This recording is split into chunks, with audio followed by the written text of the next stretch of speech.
Hello, Brightsiders! Do you know what's hidden inside President Lincoln's head or at the Grand Station Terminal in New York? Today, I will reveal secrets about America's best known landmarks you have never heard of. At the towering granite faces of Mount Rushmore, there's a hidden chamber inside President Lincoln's head, built initially to hold essential documents from US history. The original plan was to create a much larger carving of several vital moments in American history. Unfortunately, it was far too complicated to be completed, and a Hall of Records was chosen instead. The construction stopped for many years with the room left unfinished. However, the project was revived in late 90s and they completed the chamber. The hidden room tells the US's story to future generations, a time capsule of American history. Sadly, tourists can't access the secret room as it's too difficult to reach. Anyone running through the Grand Central Terminal to get to their train on time knows that you work up quite a sweat. Some hidden Manhattanites are also working up a sweat somewhere else at the station. Few commuters realize that the Grand Central Terminal has been home to a tennis club for decades. It mainly serves local sports fans and corporate groups, so most people don't even know it exists. Vanderbilt Tennis Club is located on the station's upper levels and includes a full gymnasium, one full-sized indoor hard court, and even a junior court. While it might seem strange to join, the Tennis and Fitness Club is quite popular among the locals. Most of the Supreme Court building is what you'd expect: courtrooms, offices, and other generally dull workspaces. But that's until you get to the 5th floor. The building has a hidden basketball court, nicknamed the highest court in the land. This court is frequented by many of the building's workers. The room was initially designed as a storage space, but some people started turning it into a makeshift court to practice their tennis game. The trend took off, and eventually it turned into a basketball court we know today. One of the most fascinating things about Niagara Falls is how naturally falling water is used to generate energy. The falls had slowed to a trickle or even stopped because of freezing and ice on several occasions, but a little known secret of the falls is that they can be turned off. And in 1969, the US Army Corps of Engineers did just that. To generate hydroelectric power, engineers developed ways to control the water's flow and fall to get the most out of it. All this water causes lots of erosion, so a facelift was planned. Unfortunately, the plan ended up being a bit of a failure. Meanwhile, this lady is no failure. She's an icon, a symbol of hope, and one of the most recognizable figures in the world. And she wears size 879 shoes. The Statue of Liberty is one of the most recognizable structures in the USA and in the world. In 1886, the monument wasn't just symbolic. For 16 years, the statue functioned as a fully operational lighthouse. Tourists at the US landmark can head to her crown for a stunning city view, but there used to be a room in the torch that could be accessed. Unfortunately, the ladder to the torch room was damaged by a shockwave from a nearby explosion, making the room inaccessible from 1916 until today. And it hasn't welcomed any visitors since. When the Brooklyn Bridge was first under construction, the engineers faced two significant problems. Well, the city didn't have enough money to pay for the whole project. That's a first.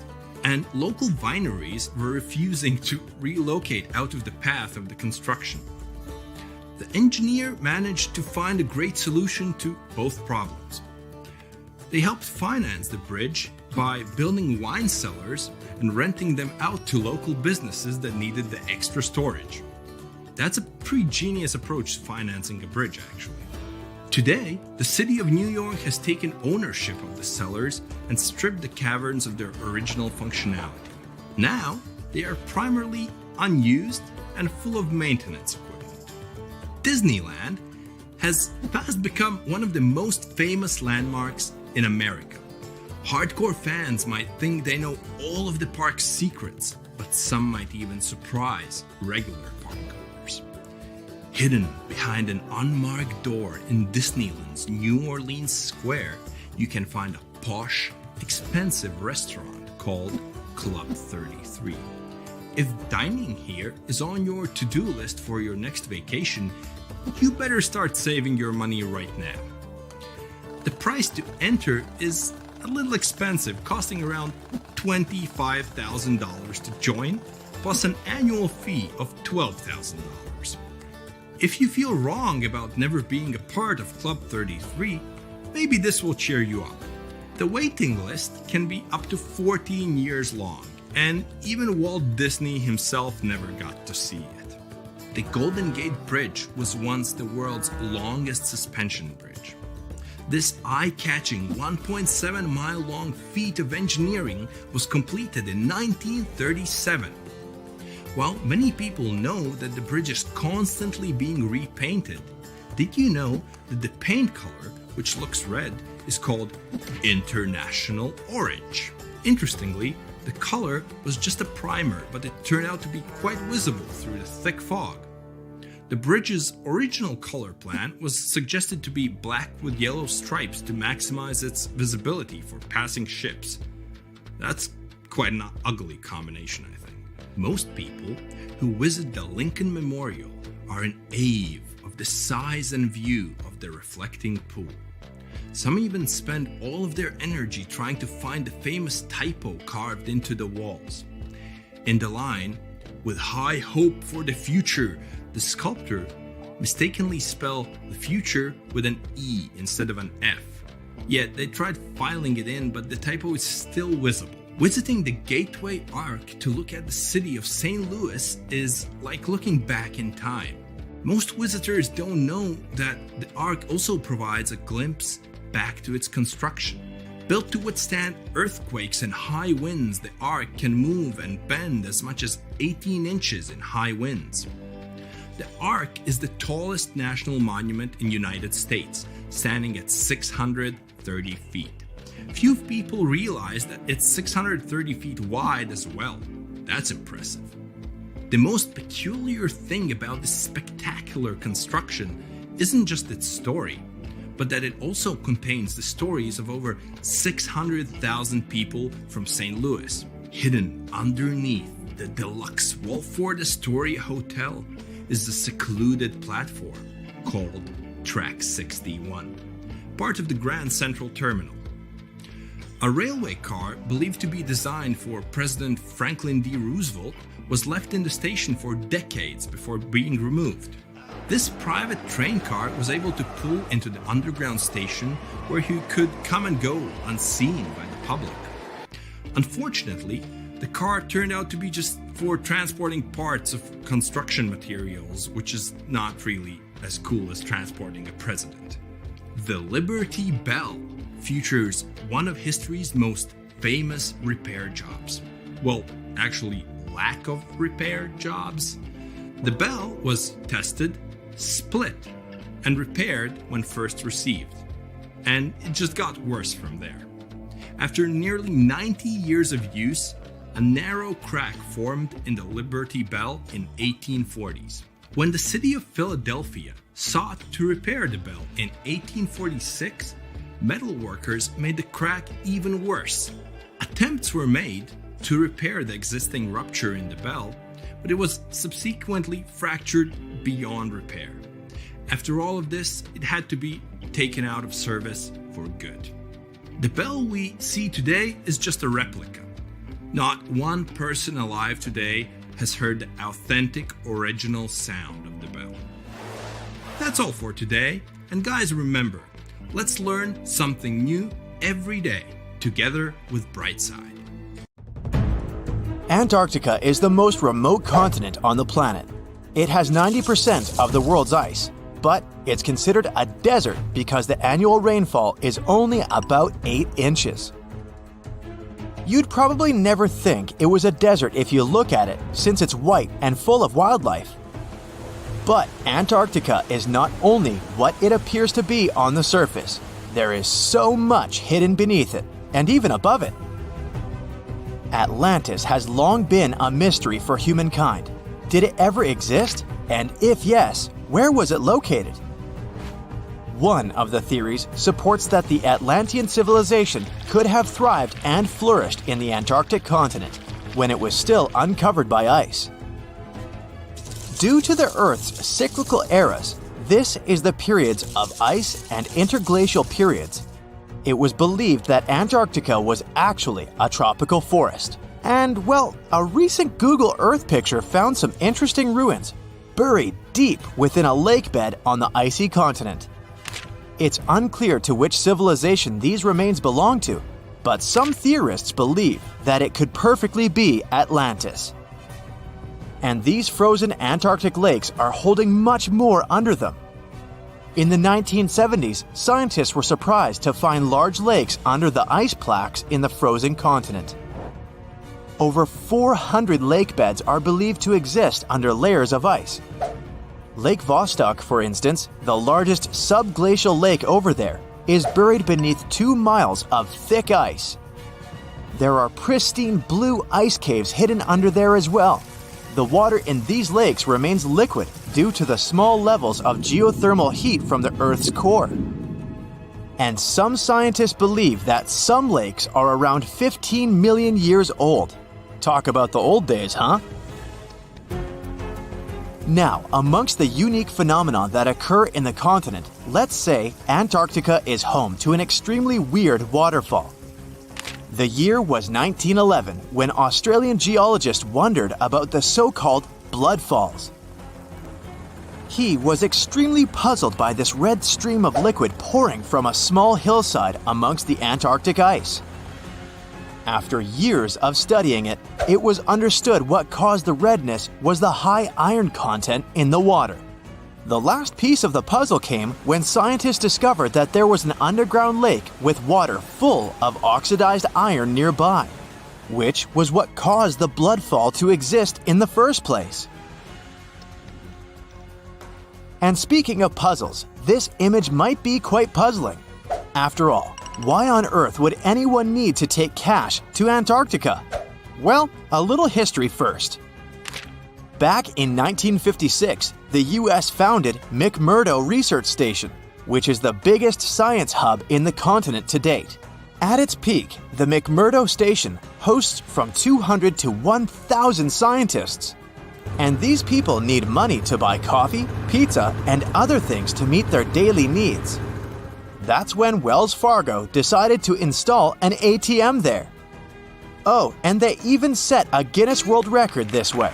The Wells Fargo ATM at McMurdo Station is the most southern one in the world.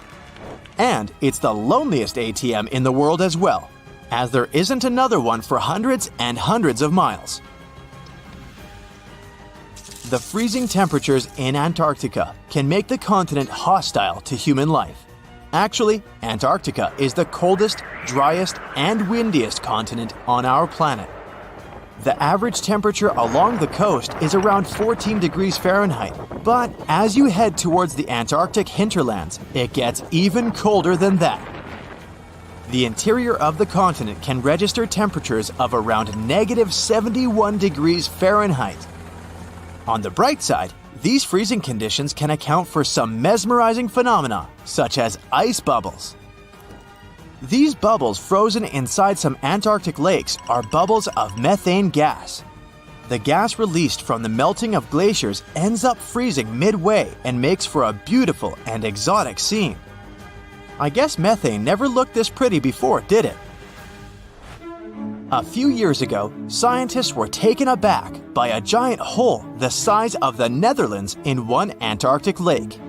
For scale, that's more or less the size of Lake Michigan. These holes are called polynyas, and they are a natural phenomenon in the continent. However, this one is the biggest scientists have ever seen since the 1970s. So you'll understand, polynyas are massive holes in a sea of ice. Most of them occur along the continent's coast, but this new one was found in the Weddell Sea, much farther from the shore. Scientists are still trying to understand how that happened and what its implications are for the climate in the region. There's one feature in the continent that looks completely man-made and has even sparked several theories around the world regarding its origins. I mean, this formation looks exactly like other man-made pyramids, doesn't it? The only difference is that this is actually a natural rock formation and has existed for a very long time. It was first found during an expedition in the 1910s and was kept secret ever since. It was nicknamed Pyramid, but its correct scientific name is Nunatak, which is simply a peak of rock sticking out above a glacier or an ice sheet. There are other famous peaks that look pyramid-shaped, such as the Matterhorn in Switzerland. So no, this really isn't a human construction, we're sure of it. And the list of fascinating discoveries on the ice continent goes on.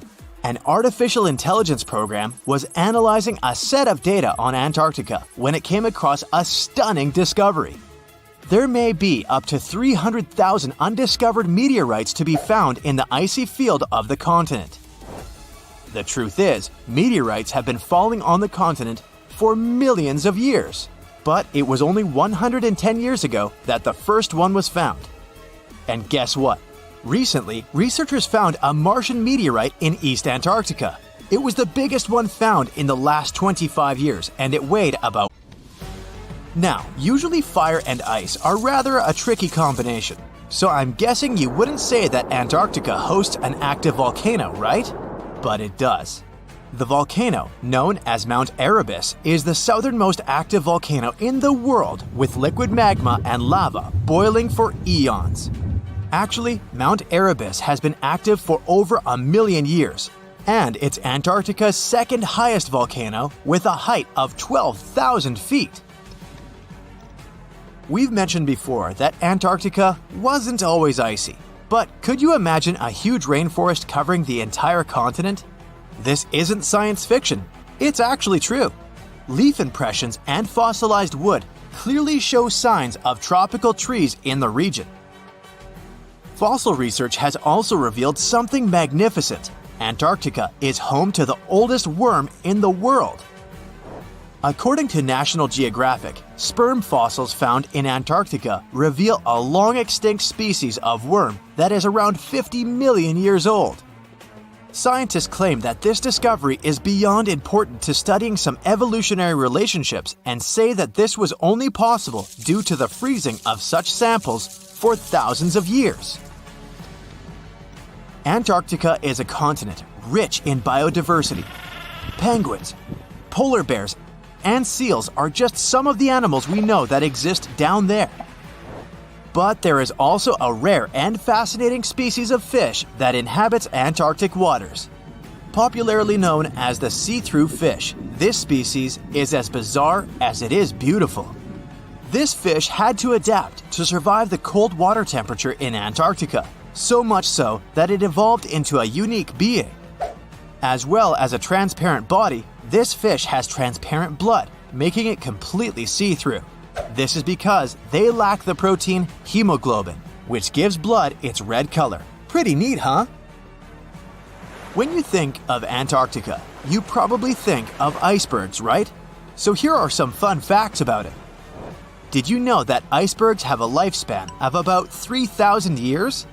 And that together with Greenland, Antarctica is one of the world's primary sources of icebergs.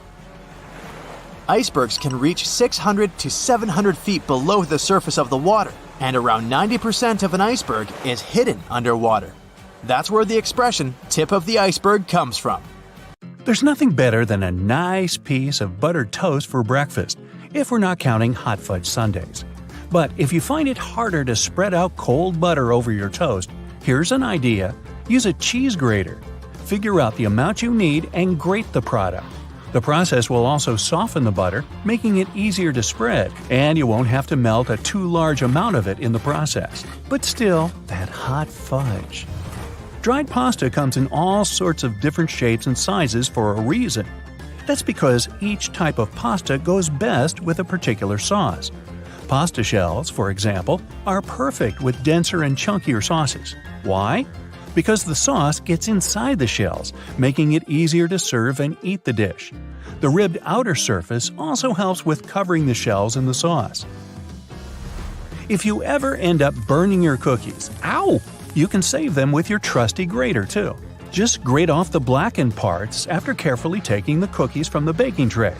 But be careful and wait until the cookies have cooled down. Also, if you ruin their shape a bit, you can always dip them in some melted chocolate. Ooh. After the chocolate cools down, you'll have perfectly shaped cookies. Although, after it gets past your lips and beyond, does the shape of the cookie actually matter? Just saying. If you like adding a lot of ingredients to your sandwiches, but don't really appreciate it when the bread gets soggy, there is a way to reduce the amount of moisture. Pick your sliced tomatoes or cucumbers and place them between 2 paper towels for up to 5 minutes. After that, you can use them. Also, make sure to spread butter, cheese, or sauces like mayo or ketchup onto the bread first. This will help you seal the bread and keep moisture at bay.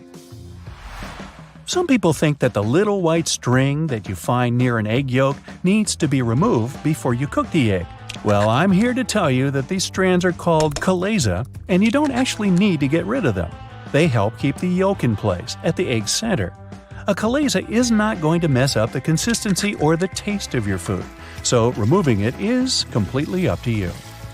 Ever notice that most juice boxes come with 2 flaps, one on each side? Those are actually handles. Manufacturers design the boxes this way to make it easier for us to hold them. This way, we don't end up squeezing the box, making the juice spill out. Now, you don't need to be a baking pro to know that you can use both white and brown sugar in your recipes. But have you ever wondered what the difference between these two is? It turns out that the only thing that sets them apart is that, during production, a small amount of molasses is added to the brown sugar. Molasses is basically a sort of syrup you get when processing sugarcane. It's usually removed during the refining process. That's how white sugar is produced. But if some amount of molasses remains in the final product, we end up with brown sugar, with its specific taste and darker hue. It's a good thing.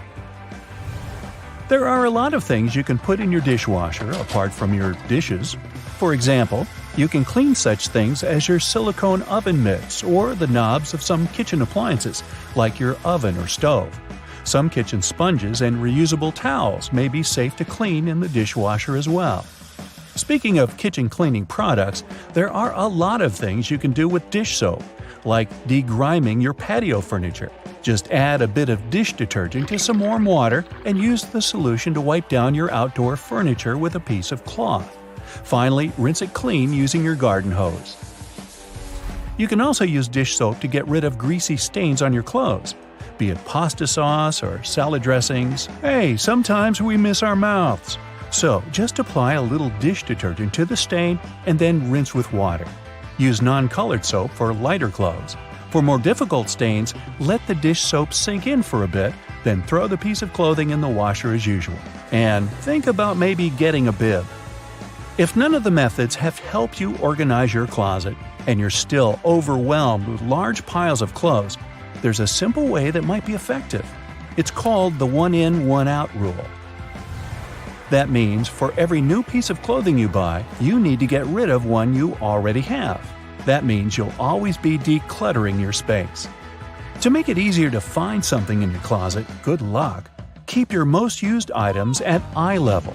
This way they'll be easier to find and pull out when you're in a hurry. Those items that you tend to use less often, like your evening clothes for example, can stay on the shelves above or below your eye level.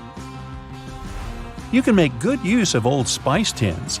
If you glue some powerful magnets to the inside of the tins, they can double as magnetic shelves.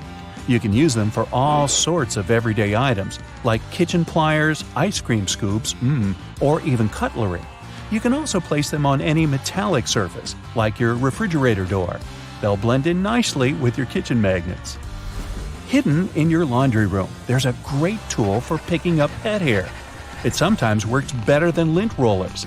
Take a dryer sheet and, using some elbow grease, you'll get rid of that dog or cat hair in no time. It works on all sorts of surfaces, but it's especially effective for upholstered furniture. Now, if you don't like it when a door starts squeaking whenever you enter a room, get a bar of soap and rub it straight on the hinges. This will only help for a while though, but it'll do the trick until you manage to get to a hardware store and, buy some oil. Have you ever noticed that in some elevators there's a star next to the number of a specific floor? No, it's not to indicate where my office is. It's there to point out where the nearest exit is. And it's not always on the first floor. It's most likely located on the floor closest to the street. Have you ever wondered why stop signs are red? Well, back in the day, they didn't actually have any particular color at all. Before the 1920s, they didn't even have a standardized shade. In 1922, though, someone came up with the octagon, but initially it was painted yellow, all because the red coloring tended to fade out too quickly because of sun exposure. So yellow turned out to be the best option. It took another 30 years for fade-resistant enamel paint to be invented. We ended up changing the color of the stop sign back to red. After all, it's still the best color if you want something to be easily noticeable. Do you know there's a type of rose that can grow taller than people? According to the Guinness Book of World Records, the tallest rose bush ever found grew in Vienna, Austria. It was a staggering 28.5 feet tall. Yes, it arose to a great height. In the same way we all have unique patterns on our fingerprints, no two tigers have the same set of stripes. It makes it easier for people working with this feline species to distinguish one tiger from another. I'll bet you didn't know the White House has its own flower shop hidden in the basement of the building. It's supposed to provide flower arrangements for all sorts of events that take place there. It's probably no surprise that pizza has become an American staple dish despite its Italian origin. People in the U.S. love it so much that they buy 350 slices of pizza every second in the States. Man, I'm not getting my fair share. To manage the huge demand for this delicious dish, around 17% of all restaurants in the U.S. are pizzerias. Finally, there's a way to make lemon juice without the seeds getting into your beverage. Try cutting the fruit in two and squeezing it with a pair of kitchen tongs. The pointed end of the lemon should be facing down. The juice will flow down, but the seeds will remain inside the lemon. Ooh, lemonade. It goes well with pizza. Let's play a little guessing game. I'm going to name the sites you have on your bucket list. Machu Picchu, the Colosseum, Petra, Taj Mahal. Did I get at least one of them right? I have to confess, I was just taking them off the list of the new 7 wonders of the world. It was officially finished in 2007 after a worldwide vote. What happened to the old list? Well, it was put together in the 2nd century BCE. And there is just one site currently still standing, the Pyramids of Giza. Pack your bags. We're going to Peru, the home of the mighty Machu Picchu. When it was first discovered in 1911, its explorer thought he had managed to find the lost city of the Inca. Several decades later, it turned out it wasn't the same city. Plus, there were still 3 farmer families living there, so it couldn't be really called lost and forgotten. No wonder they like it so much there. The stones making up the buildings are cut so precisely and sit together so tightly that you can't even insert a credit card between them. It has saved the city from some serious earthquakes, which are common here. The buildings just dance through all the shaking and then go back into place. And because of the way it's arranged, you can see the sun rise or set exactly behind the important peaks on important days for the Inca. More than half, 60% of all the construction in Machu Picchu was done underground, so you can't even see it. The best part is that there are still things to be discovered if you want to get your name inked in history. Our next stop is on the Yucatan Peninsula in Mexico. The mighty Chichen Itza sits here for well over 1,500 years. The structure has exactly 365 steps. You can count when you go next time if you don't trust me. The Maya, who built the whole thing, were really into astronomy. So it's not surprising they made as many steps as there are days in a year.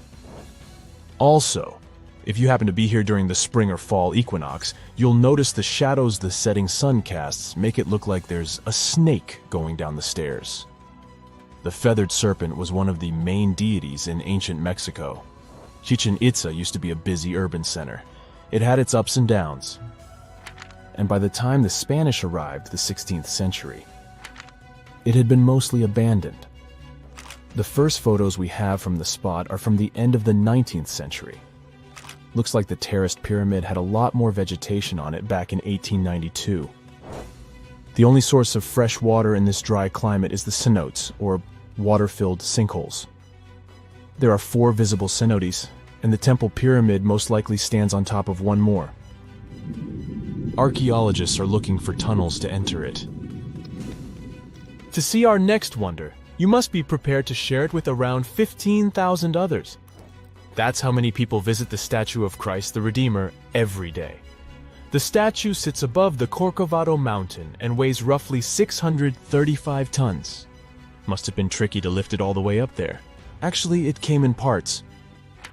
A French sculptor, Paul Landowski, made several pieces of the future sculpture out of clay. The head and the hands were made in full size, and the body would be made larger on the spot. The parts of the statue were cut into cubes and then cast into concrete and put together. Workers prepared the cement right on the spot and transferred all the tools by a small cogwheel railroad which tourists used to get up the hill. The statue is the best proof that lightning does strike in the same place more than once. It must be because of its position on top of the mountain, its fingers, head, and eyebrows got damaged by storms. Time to move on. This time, we're going to Agra, India. Yep, to see the Taj Mahal, that beautiful pink construction. Wait, wasn't it always white? Well, the Taj Mahal changes its color depending on what time it is. It looks pale pink or pearly gray at sunrise, crystal white at noon, and the sunset paints it orange bronze. In the evening, it may even seem translucent blue. And that's not the only optical illusion here. When you move towards the main gate, the building seems gigantic. But the closer you get to it, the smaller it looks. The minarets, or towers on both sides, might seem to be standing perfectly straight, but in reality, they're leaning outward. It's done for aesthetic balance, and also to prevent the towers from falling on the main building in case of an earthquake. For construction finished in the 17th century, the Taj Mahal looks good as new. That's because it regularly gets a spa day. They apply a proper facial mud pack to it, which is a traditional recipe to keep the radiance. I'm feeling peckish from all the traveling. How about we go to Italy and have some pasta? Just kidding. The real reason would be to see the Colosseum, of course. Its original name was the Flavian Amphitheater because it was built by the Flavian dynasty. The new name is most likely after the colossal bronze statue of Emperor Nero that was once next to the building. The model for the statue was the Colossus of Rhodes. In its nearly 2,000 years, the Colosseum has lived through at least 3 major fires and 4 earthquakes. It was damaged, repaired, and rebuilt many times. The impressive construction once hosted up to 80,000 spectators. What they watched wasn't necessarily as cruel as Hollywood made us believe. Most gladiator matches went under strict rules. Sometimes the public would get bored with the show, and the participants would draw out of the arena. Once the Colosseum stopped serving as an arena for those scary shows, it was used as a cemetery, a place of worship, for housing, workshops for artisans and merchants, the home of a religious order, and a fortified castle. Now it's open to the public, and you can check out its underground labyrinth. Are you ready for the next wonder? It's the lost city of Petra, or rather, the rediscovered city, which was once super rich and vibrant, then got abandoned and found again in 1812. The whole city is made of sandstone, and even though it's in the desert, it has seen some pretty heavy rains. Still, It has lasted 2,000 years thanks to some very skilled workers. Modern laser scanning showed that they put giant steps into the mountain to check the quality of the rock and carve out the buildings without risking their lives. And how did people survive here in the desert without any water? The Nabateans who lived here developed a whole complicated system of conduits, dams, and cisterns to make sure they have enough vital fluid for the whole year. In case you're in your Indiana Jones mode, there's still a lot to discover here in Petra. Archaeologists believe we only know 15% of the city by now, and the rest is still hidden underground. Let's finish our tour with the largest human-made project in the world. Yep, I'm talking about the Great Wall of China. It stretches for over 13,000 miles from the Bohai Sea in the east all the way to the Gobi Desert in the west. But don't trust the popular myth. You won't really see the wall from the moon. It took over 2,000 years to finish, and a good amount of building materials, mostly bricks and cut stone blocks. Have you ever scratched your name on a tree, or even worse, some famous place? No worries, I won't tell anyone. People who built the wall did the same. Some of the bricks, which are mostly from the Ming Dynasty, have some data like production location, brick household name, and the responsible officials. This was a form of quality control. If something happened to any of the bricks, it would be easy to find out who to blame for it. You're trying on a pair of jeans, a dress, or a jacket, and are about to dig your hand into the pocket when you realize there's no depth to it. The pocket is simply not there. But why would anyone create pockets you can't put anything in? And now would be a good time to pick your iPhone up from off the floor. Well, the reason for fake pockets is simple. If a clothing item has a specific cut or shape, pockets may spoil it. They can alter the item's shape, either in the warehouse or already on the retail rack. The solution? Getting rid of pockets in key areas. Plus, fake pockets are obviously cheaper, and they don't get stretched out. Interestingly, this practice goes back to the 17th century. That's when pockets were actually removable. They resembled small bags, and women, for example, could move them from one outfit to another. Unfortunately, it was also very convenient for pickpockets. They could grab such a pocket and run off with it. Then, clothes became more streamlined, and slim pockets started to be sewn right into them instead of attachable bags. This was believed to make the shape of a person's silhouette more alluring. But soon, slimmer skirts came into fashion and pockets went out of it, and people started using handbags instead. These days, most pockets are real, but some of them are still fake. So, how can we make sure that we don't actually turn a fake pocket into a hole thinking it's a real one? Well, first of all, take a look at the stitching along the edge of the pocket, where it's supposed to open up. If you see a single loose thread, just snip a piece of it and start pulling gently. If the pocket is real, the thread will easily come out. But if you feel that the stitching won't budge, most likely you have a faux pocket on your hands. If this is the case, just leave it be. Now let's move on to some other everyday objects that may be hiding some secrets. For example, those lines on some kinds of chips. For one thing, they help with the distribution of spices and seasonings. In other words, all those substances that make your chips taste like cheese are mostly stored inside the lines. Plus, the lines make chips crunchier. Highlighters are filled with a special semi-transparent fluorescent ink that can glow in dim light. Yellow and light green hues are the most popular because they don't prevent you from seeing the text after black and white photocopying. Photocopiers perceive yellow and light green marks as almost non-existent and don't print them. Now, back in the day, the first jeans had one problem. Workers and miners, who were the original jeans wearers, put too much pressure on the poor piece of clothing. As a result, the seams couldn't withstand the stress and tore. So, tiny metal studs were invented to prevent this from happening. Most metallic zippers have a hidden lock inside them. That's why you shouldn't leave the zipper handle in an upward position. When you pull it downwards, it automatically locks. It's all thanks to several tiny grooves hidden underneath the handle. Now, about those horizontal lines on plastic bottles. They help hold bottles up. Some bottles are produced from soft plastic. Without the lines, they wouldn't keep their shape, Instead, they would twist easily or even break. Bath foam isn't only for fun or a nice smell. It helps regulate the temperature too. The bubbles keep the water hot, and you can enjoy your bath a bit longer, with or without your rubber ducky. Ever notice that layer of clear liquid in gel pens? It's called the ink follower or stopper fluid. The gel in such pens contains pigment particles dissolved in a polymer solution. The gel should be thick enough to keep the pigment particles suspended, but also thin enough to flow first onto the ball and then the paper. The main task of the stopper fluid is to be a barrier to prevent the gel from evaporating or leaking out. Without this transparent fluid, your gel pen wouldn't function. The fluid always stays in one position and doesn't get dissolved with the gel. Neither does it move backward or flow out of the pen. The holes in the bottoms of your earphones allow air to circulate up and through the speakers. It allows to increase low frequencies, making the bass sound deeper. The quality of the sound also becomes much better. Some plastic milk containers have dents on their sides. Try as they might, they just cannot park without some damage. Nah, I made that up.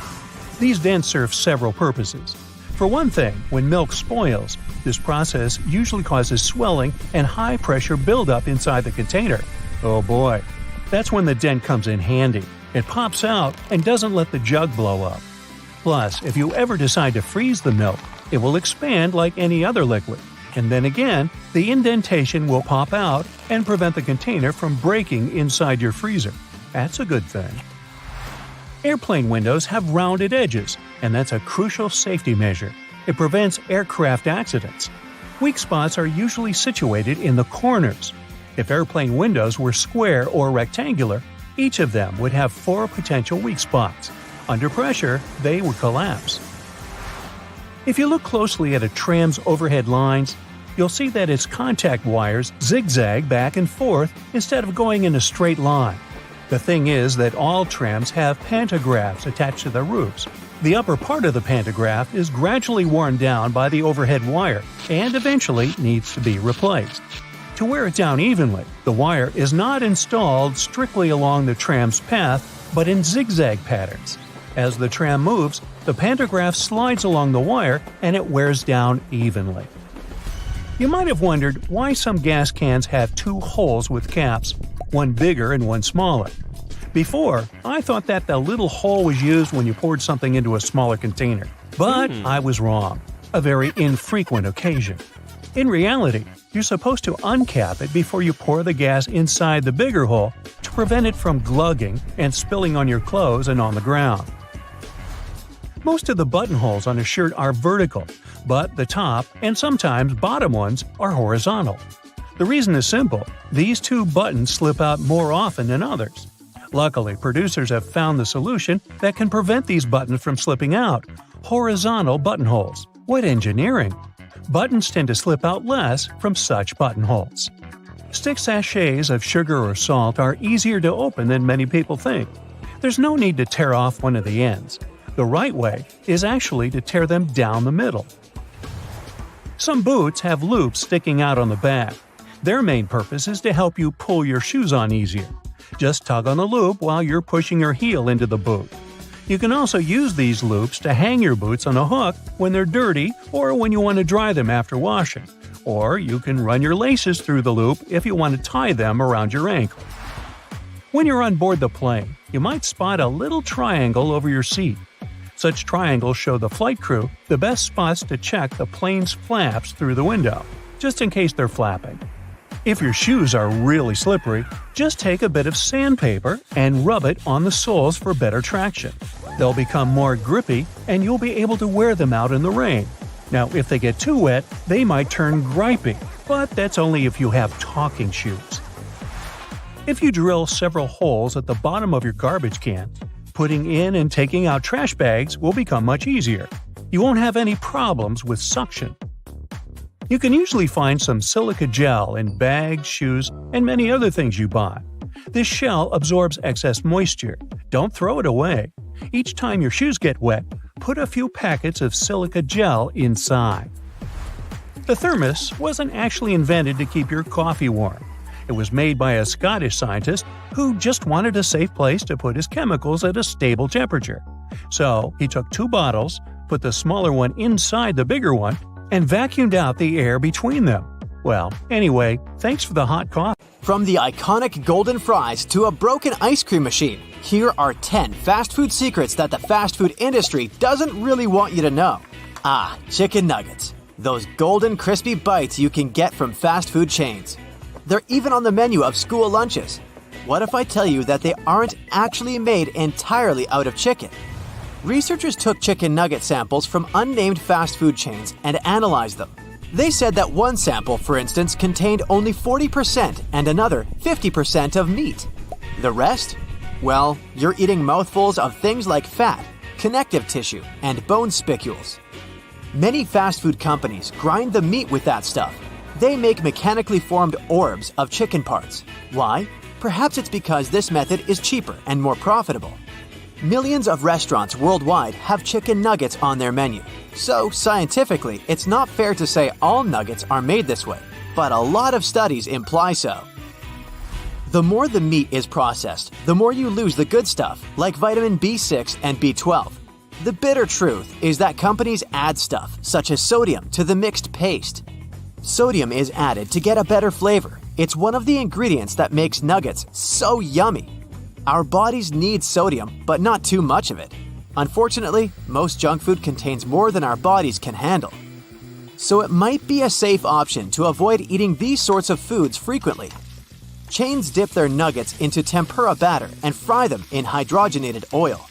That's also not a green light regarding health, but this is how they catch the golden tint. They put additional stuff in nuggets. What about grilled chicken? In recent years, we've seen brands highlighting grilled chicken as a healthier option. Research has been done about grilled chicken too. And the same approach is applied here. Take chicken samples from iconic fast food companies and send those to labs for analysis. The results show that companies are misleading people by advertising these products by labeling them as healthy, natural, and 100% chicken breast. In reality, a couple of things are added to the meat to make it tender and juicy. Plus, these additives make it easier to cook the meat, freeze and transport it, and reheat it later without losing too much moisture. The drawback of all these additives is that they affect the nutritional value of the chicken breast. These ingredients aren't the healthiest for us. We should especially watch out for 3 things. The first one is again sodium. Fast food samples had 7 to 10 times more sodium than home-cooked chicken breast. Imagine you have a cheeseburger, but you say no to yourself and try to pick a less harmful menu item. Yet, some chicken sandwiches have the same amount or even more sodium than a cheeseburger with medium fries. The second thing you need to watch out for is phosphate additives. These additives allow the protein to conjoin more water. This means the white meat in the sandwich will appear juicier to you. Any word you see in the ingredients section that contains phos is a phosphate additive, so it's best to avoid them. The last thing you should avoid is sugars and starches, not just in grilled chicken, but pretty much in all fast food products. Oh, that's hard to digest, I admit. Cornstarch, sugar, malt, they come with grilled chicken breast. Buns and even some fries have sugar too. Everywhere I look, it's sugar. You see, home-cooked chicken has 0 grams of carbs, but the study samples had added sugar and up to 10% of the calories in the chicken breast comes from there. So what's the moral of this story? If you're a health-conscious diner, you should maybe go for other options. There are secret recipes from companies like KFC and Coca-Cola. No company wants to share the ingredients that make their food irresistible, but with a little research, you can decipher many things. You want to know the secret of McDonald's fries? It's written on their website. They add beef flavoring to the frying oil. This may sound weird, but apparently, that's a known practice amongst chefs and restaurants. Duck fat has also been used as a flavor, for example, in high-end restaurants. I'm a fries lover, so I added another fact about fries. Sadly, they're even saltier than you think. Experts suggest that a grown-up should consume at most 2,300 milligrams of sodium daily. Guess the McD's large fries sodium number. At least 400 milligrams.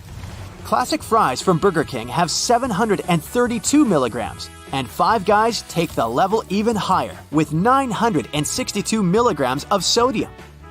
Next time, maybe you can ask workers to go easy on the salt as a solution. Picture this. You're in a hurry, but your tummy says, "Feed me, or I'll affect your mood and make life miserable for you." For a quick snack, you enter a fast food chain restaurant. You order your favorite burger. It looks and smells as if it's just been taken from the grill and served. Nope. They have different types of grills designed for this that can cook meat super quickly. Sorry to bear the bad news, but those perfect grill marks on your burger aren't real tools. The factory adds them. If you want to know how clean an eatery is, look under the ice chute of the soda machine in places where you can get your own drink. There you go, Inspector. You solved the case. Various studies say that if such machines aren't cleaned correctly, dirty, contaminated ice can lead to some health problems. There could be mold or bacteria there. Ew! The process of cleaning ice machines isn't easy. The same thing applies to ice cream machines too. Rumor has it that those ice cream machines aren't out of order. Employers just cannot find time to clean them properly. Now, what's the best time to get a good and fresh meal? Here are two opinions, and they both have solid reasonings. The first team recommends avoiding ordering grilled food in chains from 7 to after midnight. Many former employees say that sometimes they had taquitos or hot dogs prepared at around 4 or 5 a.m., but kept waiting to serve them till around midnight. That's not healthy. The other team says you should order between 11 a.m. and 1 p.m. or between 6 p.m. and 8 p.m. to get the freshest meal. Since it's going to be around lunch and dinner time, there'll be circulation and you can get decent food. Fast food companies have marketing, design, and psychological tricks to lure you in and make you order. Yet, they don't want you to stay inside for too long. If you were dining in mood lighting, you know under dim lamps and candlelight, you would take your time to eat. As the name suggests, you should be fast like your food in chain restaurants. They have fluorescents and they're in full light. Similarly, the floors and tables have reflective surfaces that make food look nice and bright. Plus, music is usually fast and loud. It's done to prevent you from spending hours there. Yet, they want you to take advantage of the first 20 minutes after your purchase. The faster you eat, the longer it will take you to feel full. Scientists say it takes about 20 minutes for our stomachs to inform our brain, "Okay, now I'm full." It's a good idea to eat in a clean area, but most of these companies are using cleaning products that have super strong chemicals. Assume that the staff cleaned the place at the end of their shift. They wiped down the soda machine and grill surface, and then you showed up early the next day. You may get some of that chemical residue on your food compared to other customers visiting the place later in the day. The vegan patty may not be 100% vegan. I'm talking about the grill, not the meat itself. In most of the chains, vegan burgers are cooked on the same grill as meat burgers. Do you have fast food chain secrets you want to share? Do you know what the third brightest object in the night sky is? If you said the International Space Station, you're absolutely right. And the coolest thing? You can sign up for a special service and you'll get a text every time the ISS is traveling over your location. And if it happens at night, you can see it with the unaided eye. But be quick, because the station is very fast. It moves at a speed of 5 miles per second and circles our planet every 90 minutes. If you moved at such a speed, you'd be able to make a round trip to the moon within a day. At the same time, the ISS isn't the fastest human-built object. This title belongs to the Parker Solar Probe that travels around Venus and the Sun at a speed of 430,000 miles per hour. On the bright side, astronauts on the ISS see a sunrise and sunset 16 times every 24 hours. The International Space Station is a true record breaker. It's the largest human-made object in space. It's 357 feet long from end to end, which is about the same length as a soccer field. It also weighs about 450 tons. 8 spacecraft can dock at the ISS at the same time. The working and living space of the station is bigger than a 6-bedroom house. Astronauts have 6 sleeping quarters, a gym, 2 bathrooms, and a beautiful 360-degree view bay window. And now, let's imagine what your life would be like if you were an astronaut on the International Space Station. Now, for one thing, you'd be able to do some cool things there, like throwing boomerangs. Once, an astronaut threw a boomerang inside the International Space Station, and it returned to him. So, just remember, as long as there's some air, even weightlessness won't stop you from having a bit of fun. On the ISS, you would never have to deal with disgusting smells. There's a specially trained person who smells everything astronauts take with them to space. It's done to protect them from unpleasant odors. The thing is that you can't really air the room out there if you don't like how it smells inside. That's why NASA is very careful about what kinds of smells are allowed to pass through. You'd also have to get rid of your clothes instead of washing them after each use. To bring a mere 1 pound of load to the International Space Station costs more than $10,000. That's why it costs less to throw your clothes away when they get dirty than to waste water on washing them. While sleeping, you'd have exceptionally good airflow around you. Otherwise, the carbon dioxide you'd exhale would form a bubble around your head and you'd get oxygen deprived. But what would you do on the ISS? Most likely, it would be space-related research. Astronauts on the station not only explore the possibility of future space travel, but also conduct all kinds of studies and explore the effect of microgravity on the human body. Oh, and speaking of microgravity, people often think that in space you experience zero gravity, hence the weightlessness astronauts feel on the International Space Station. But that's not exactly true. Gravity is one of the most important forces that exist in the universe. Thanks to it, the Moon can orbit the Earth, and the Sun doesn't float away from our home Milky Way galaxy. But astronauts on the ISS experience not full-fledged but microgravity, which means very small gravity. Earth's gravity on the International Space Station is only around 10 to 12% weaker than the gravity on the planet's surface. But astronauts are constantly in free fall. The spacecraft, the people inside, and all the objects aboard keep falling forward, not down, but around our planet, following a specific orbit.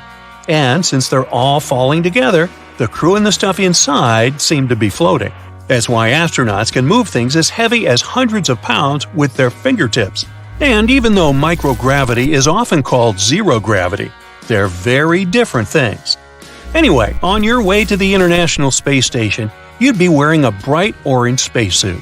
Its color is called International Orange, and it has the same shade as the paint that coats Tokyo Tower in Japan or the Golden Gate Bridge in San Francisco. But once you reach the vast expanse of space, you'd swap orange for Snow White. See, the thing is, the orange suit is equipped with the stuff that can help astronauts survive if something goes wrong during the launch or landing of the spaceship. For example, a regular pumpkin suit has flares, medications, survival gear, a radio, and a parachute. As for the white bulky spacesuits, those are EVA, which stand for Extravehicular Activities suits. Their purpose is totally different from that of the orange suits. Astronauts put on EVA suits when going on a spacewalk. Such an outfit can protect them from the unfriendly conditions of outer space, with its extreme temperatures and the near vacuum. Besides, the white suit can prevent small debris from hurting space travelers. Oh, by the way, if you needed to scratch your nose while wearing your EVA suit, you would use a patch of Velcro inside the helmet. The lack of gravity also makes sneezing inside a spacesuit a serious problem. If you absolutely had to sneeze while on a spacewalk, you'd have to bend your head downward and sneeze into your chest. Otherwise, your visor would have to be equipped with tiny windshield wipers. Now in space, you'd often see random flashes of light, and those wouldn't be hallucinations. Cosmic rays hitting your optic nerve would create such an effect. You don't see similar flashes here on Earth because the magnetosphere doesn't let cosmic rays reach you. Before going to space, you'd have some underwater training. It's supposed to simulate zero gravity, but in fact, it has nothing in common with being in outer space. So the main purpose of this training is to see how future astronauts can deal with extreme environments. Oh, and later, during space adaptation, you might feel, well, let's say, weird. Around 50 to 75% of astronauts have highly unpleasant symptoms, such as vertigo, headaches, nausea, and overall tiredness. Luckily, everything usually gets back to normal within 72 hours. Before you were chosen to fly to space, you'd have to get through incredibly tough competition. According to NASA, they accept only 8 applicants out of 6,000. On top of that, the selection process takes around 18 months. Now, if you felt homesick on a mission and started crying, your tears wouldn't flow down your face. Instead, they'd gather into thick blobs of liquid around your eyes because the water surface tension would hold your tears together. You'd have to remember to attach yourself to something before falling asleep. Otherwise, you can easily float away from the spot where you went to bed and bump into a hard surface. That's why astronauts usually rest in sleeping bags in a small crew cabin. Another issue you'd have to deal with would be taking a shower in microgravity conditions, and it's not an easy feat. Astronauts use a shower in an enclosed cylinder which keeps water from floating away. They use a no-rinse shampoo, spray themselves with water to rinse off the soap, and finally use a vacuum hose that pulls inside all the water left on their body. You'd have to get used to a dramatic change in your diet. You'd have 3 meals a day, nothing outstanding here, but instead of sitting down to enjoy your lunch, you'd float around. Your meal would consist of some dehydrated and canned food items, and it might take a lot of time to finish it, since you'd have to be very careful not to let your food get away in the process. Now, imagine needing a haircut. After all, you'd spend no less than half a year on the ISS. To change your image, you'd have to use special clippers. Did you ever notice that the toilet paper color is usually white? But this color wasn't always a favorite. In fact, colored toilet papers popped out on the shelves in the 1950s. Homeowners purchased pink, blue, yellow, green, and even black paper because these colors matched the interior. But eventually, many doctors began to associate the dye in colored toilet papers with increased health risks. Also, the dye didn't allow the colored paper to decompose as quickly when it was flushed down, which increased the risk of clogging septic tanks. This made manufacturing and retail prices too high compared to the basic white paper, and eventually, the demand began to fall. And now, let's take a closer look at these fancy patterns. Most people probably don't care about the decorations when it comes to their toilet paper. However, these patterns still exist. But why? Well, there are several opinions. Some say it's just a marketing tool. Manufacturers use pretty decor to make their products look more aesthetically pleasing, and to make customers associate their brand with elegance and a luxurious lifestyle. Another explanation is more practical. These patterns fluff up the paper, which makes it more absorbent. Speaking of fluffiness, have you ever wondered why they have such rough toilet paper in public toilets? The most obvious answer is that high-quality toilet paper is more expensive. Also, companies prefer purchasing giant rolls of low-quality paper because they can change them less frequently. This decision also helps prevent stealing. Yes, people actually steal paper from public toilets. Have you ever noticed that light switches in public toilets are usually placed outside? Well, it's not a coincidence. Construction companies do it for safety reasons because, as we all know, electricity plus water is a dangerous combination. And light switches are connected to power. Therefore, electricity literally flows through them. Of course, professionally installed switches will have a bunch of additional safety precautions. But most builders prefer not to take risks. The UK has far stricter rules for light switch safety compared to the US. That's why if you live in London, you'll probably find light switches outside the bathroom more commonly. But don't worry, most bathrooms in the US feature independent electrical circuits. This provides additional safety in case of accidental electric shock. When any change in the electrical current happens, they should shut off automatically. There are so many awesome lighting opportunities in this world. But why are the traffic lights red, green, and yellow? Turns out there's a reasonable explanation for it. Before traffic lights for cars, there were traffic signals for trains. At first, railroad operators used white color to mean go, red to mean stop, and green to mean caution. But later, they realized that white wasn't such a good idea, because bright white light could easily be mistaken for stars during the nighttime. So railway companies changed the white color for green to mean go and yellow to mean caution because these colors are easily distinguishable from the others. And eventually, this tradition spread to traffic lights for cars and became a standard. As for the red color, it has the longest wavelength, which means that drivers can see it from a greater distance than other colors. And the color yellow was chosen as a caution sign because it has a slightly shorter wavelength than red, but still longer than green. What's the dustiest room in your house? Usually, the answer is a bedroom. But why? Bedrooms tend to generate dust from skin cells, dust mites, and fibers from fabrics in your bed sheets, carpets, and curtains. If you have a pet, its fur and skin cells add a significant amount of dirt to this dusty party. Luckily, there are simple ways to make your bedroom less dusty. This includes making your bed every day and cleaning the area regularly with both a vacuum cleaner and water.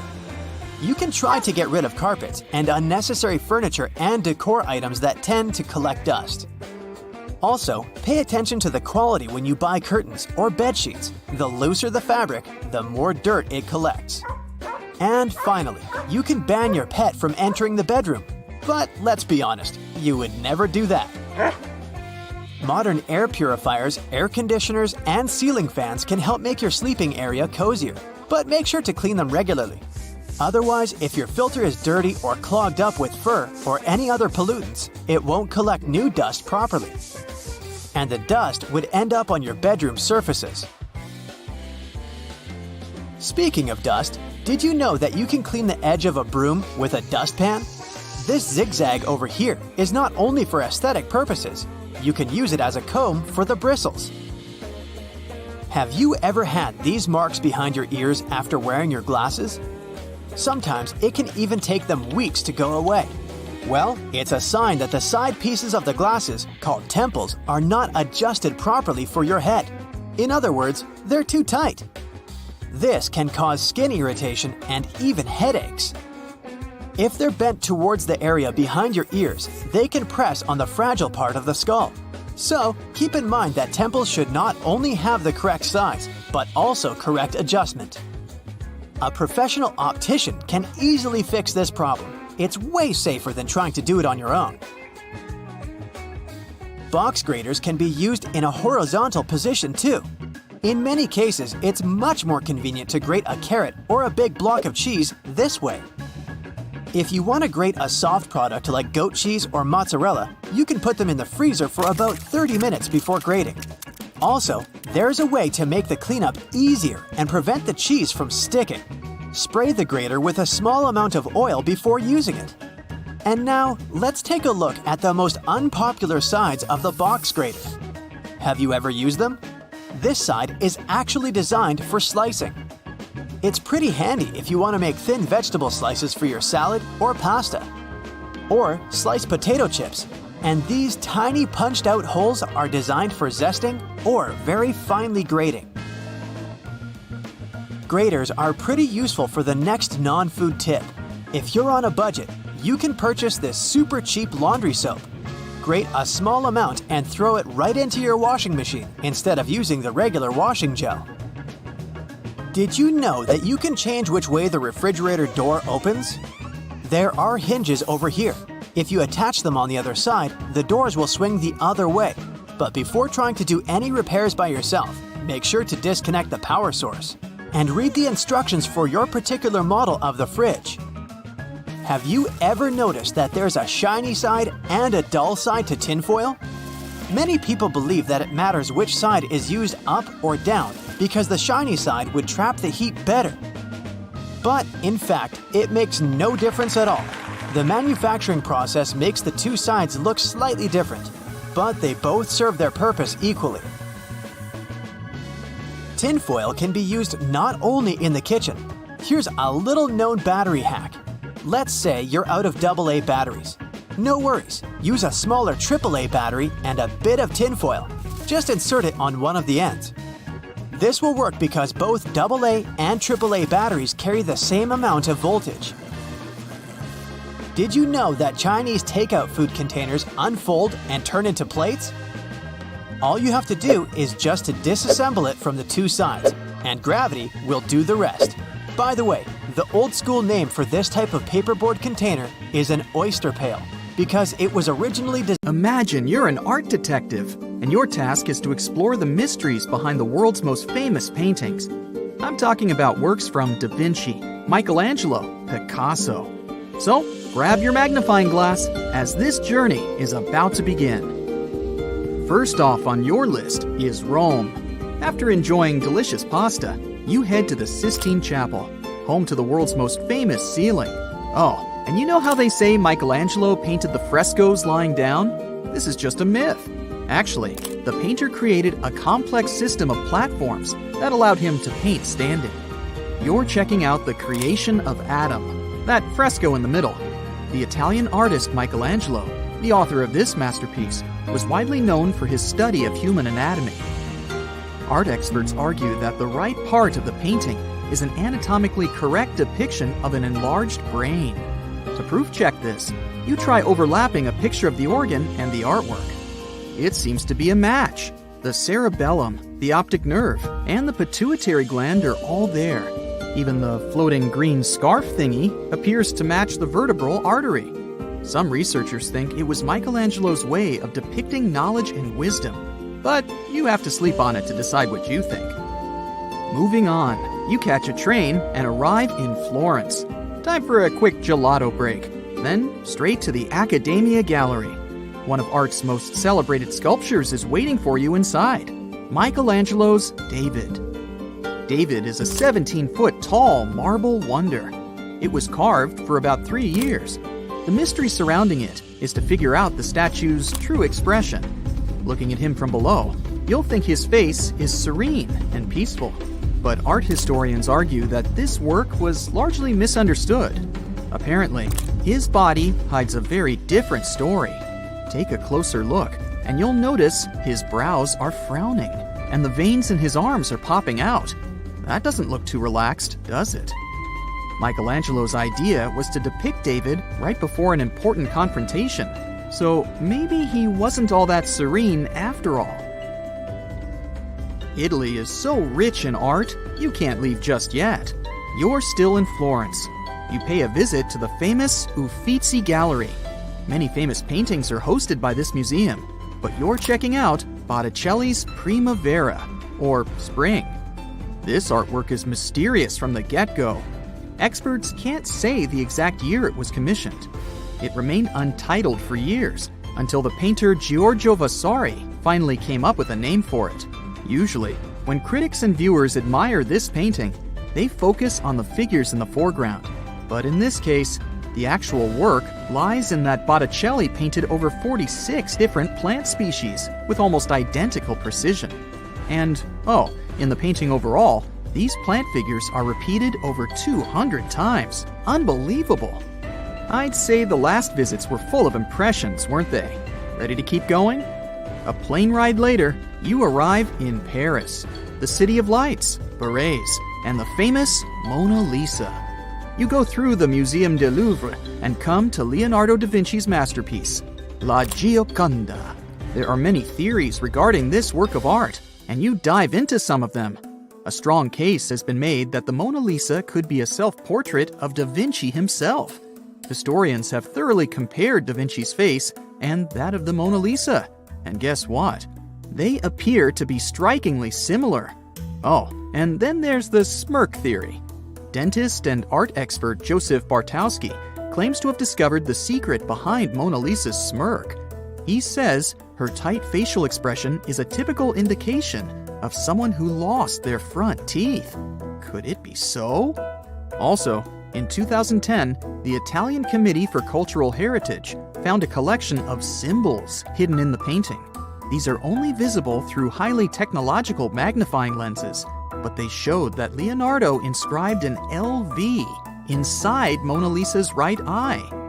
Experts guess that this is Da Vinci's signature, but the other symbols, a CE in the left eye and a 72 in the arch of the background bridge, are still very mysterious. Phew! You covered a lot of ground on this one. Ah, of course. At the end of your visit, remember to test if her eyes really follow you around. Now you're headed to Amsterdam to check out the Rijksmuseum. You came to see a specific Rembrandt painting that hides a mysterious story. The Night Watch is one of Rembrandt's most famous paintings, but experts argue that the name of the painting and its content are mismatched. Let's take a closer look. The painting depicts a large group ready to embark on a mission. Rembrandt's technique is called chiaroscuro, highlighting the contrast between light and shade. Until 1947, art critics believed the painter was depicting a nighttime scene. But when the painting was cleared of a thick dust layer, it became clear that the scene was happening in broad daylight, with the sun streaming down from the top left. Now, it's too late to change its name to the Day Watch. While in Amsterdam, you find a museum dedicated to Van Gogh's art. Did you know that he painted over 900 paintings during an impressive period of only 10 years? Anyway, the Van Gogh Museum hosts the biggest collection of yellow sunflower paintings you'll probably see in your life. Actually, almost all of Van Gogh's paintings feature dominant yellow shades. This particularity of his art may be a result of how he saw the world. Some art experts have speculated that one of Van Gogh's remedies changed his color perception, making him see more yellow around him. Okay, so this trip just keeps getting better. The next stop on your list is the United Kingdom. Then, on to the National Gallery.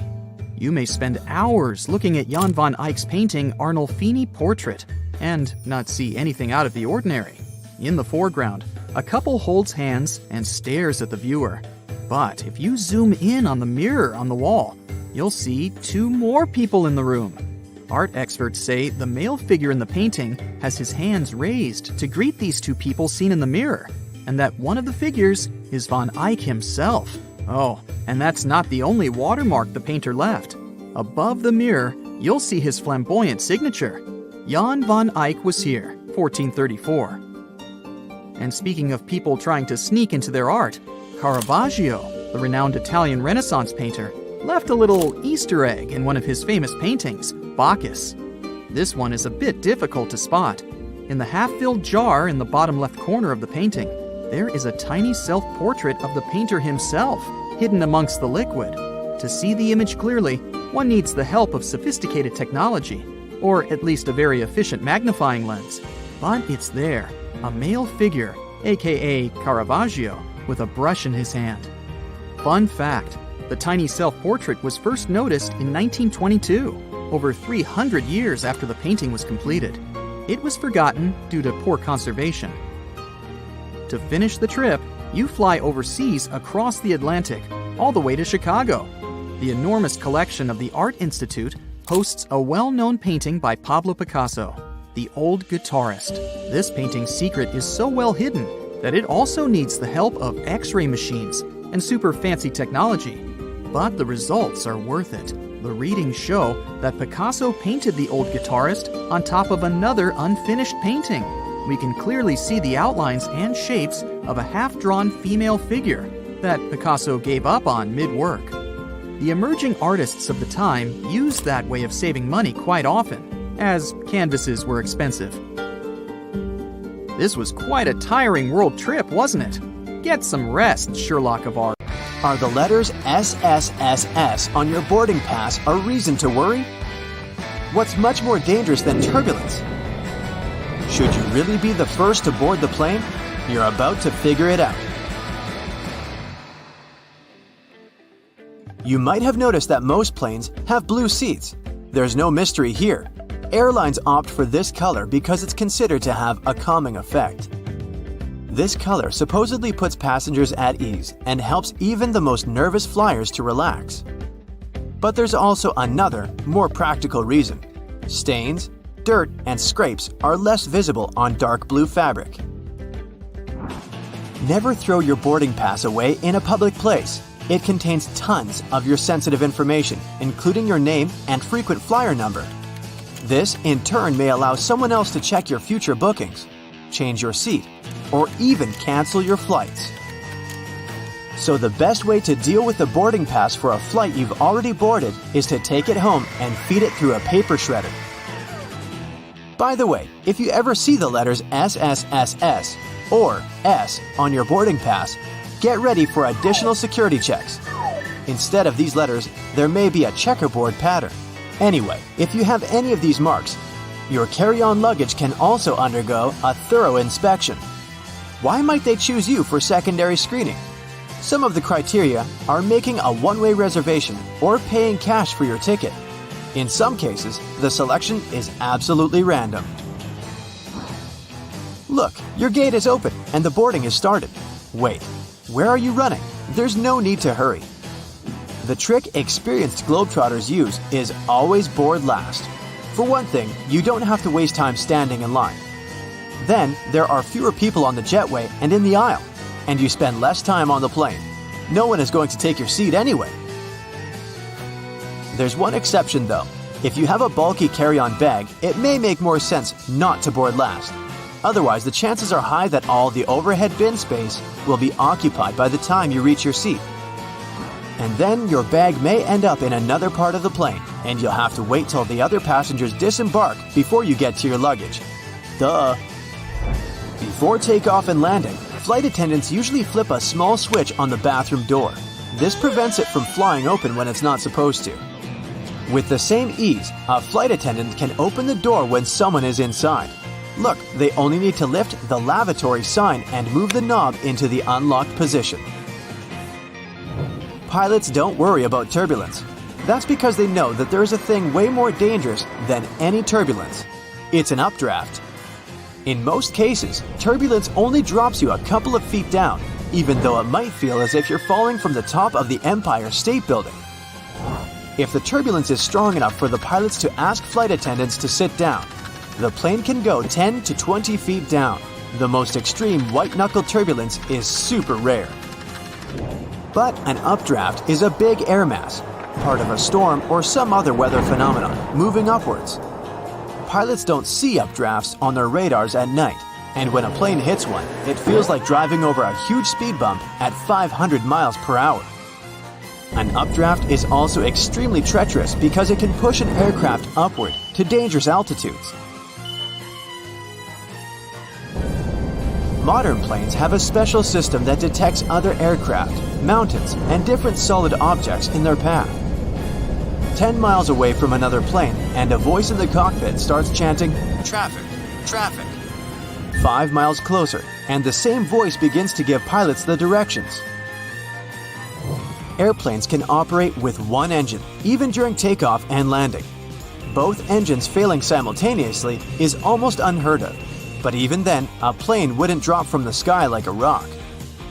Pilots would have up to 20 minutes to find a suitable place to land. The way the cabin is pressurized has a great effect on your taste buds.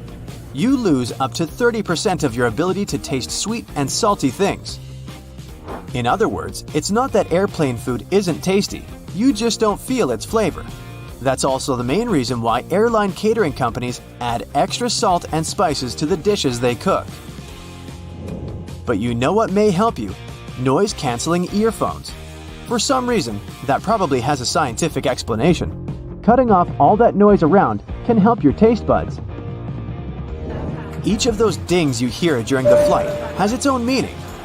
In most airlines, a boing soon after takeoff indicates that the landing gear is getting retracted. 3 dings in a row means more urgency than just one. A high-low ringtone informs crew members that their colleague needs them in another part of the plane. 3 low chimes means some serious turbulence ahead. Crew members are supposed to put away meal carts, take their seats, and fasten their seatbelts. If you're a nervous flyer, pick a seat in the middle of the cabin. Turbulence mostly affects the front and rear parts of the cabin. The middle section, which is over the wings, doesn't shake so much. Pilots and co-pilots eat different meals. The reason for this precaution is very simple. Imagine both pilots having the same dish and getting food poisoning. In this case, neither of them will be able to control the plane. If they still want to have the same dish and won't agree to have anything else, there's a safety net. Pilots don't have their meals at the same time. If one pilot ate the dish and still feels okay several hours later, the other pilot can brave their meal as well. What would you say when asked about the filthiest place on a plane?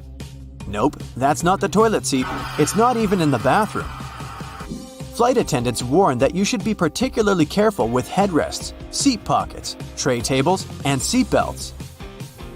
Experiments have shown that 1/3 of all seat belts have yeast and mold on them. Most tray tables are covered with bacteria. Seat pockets are extremely filthy too, but headrests are the dirtiest of them all. In most cases, flight attendants don't have enough time to change or disinfect them in between flights. If your captain announces they're finishing some paperwork, it means they're busy revising the flight itinerary or waiting for the ground staff to prepare the flight logbook. That's a journal that contains the official record of a journey.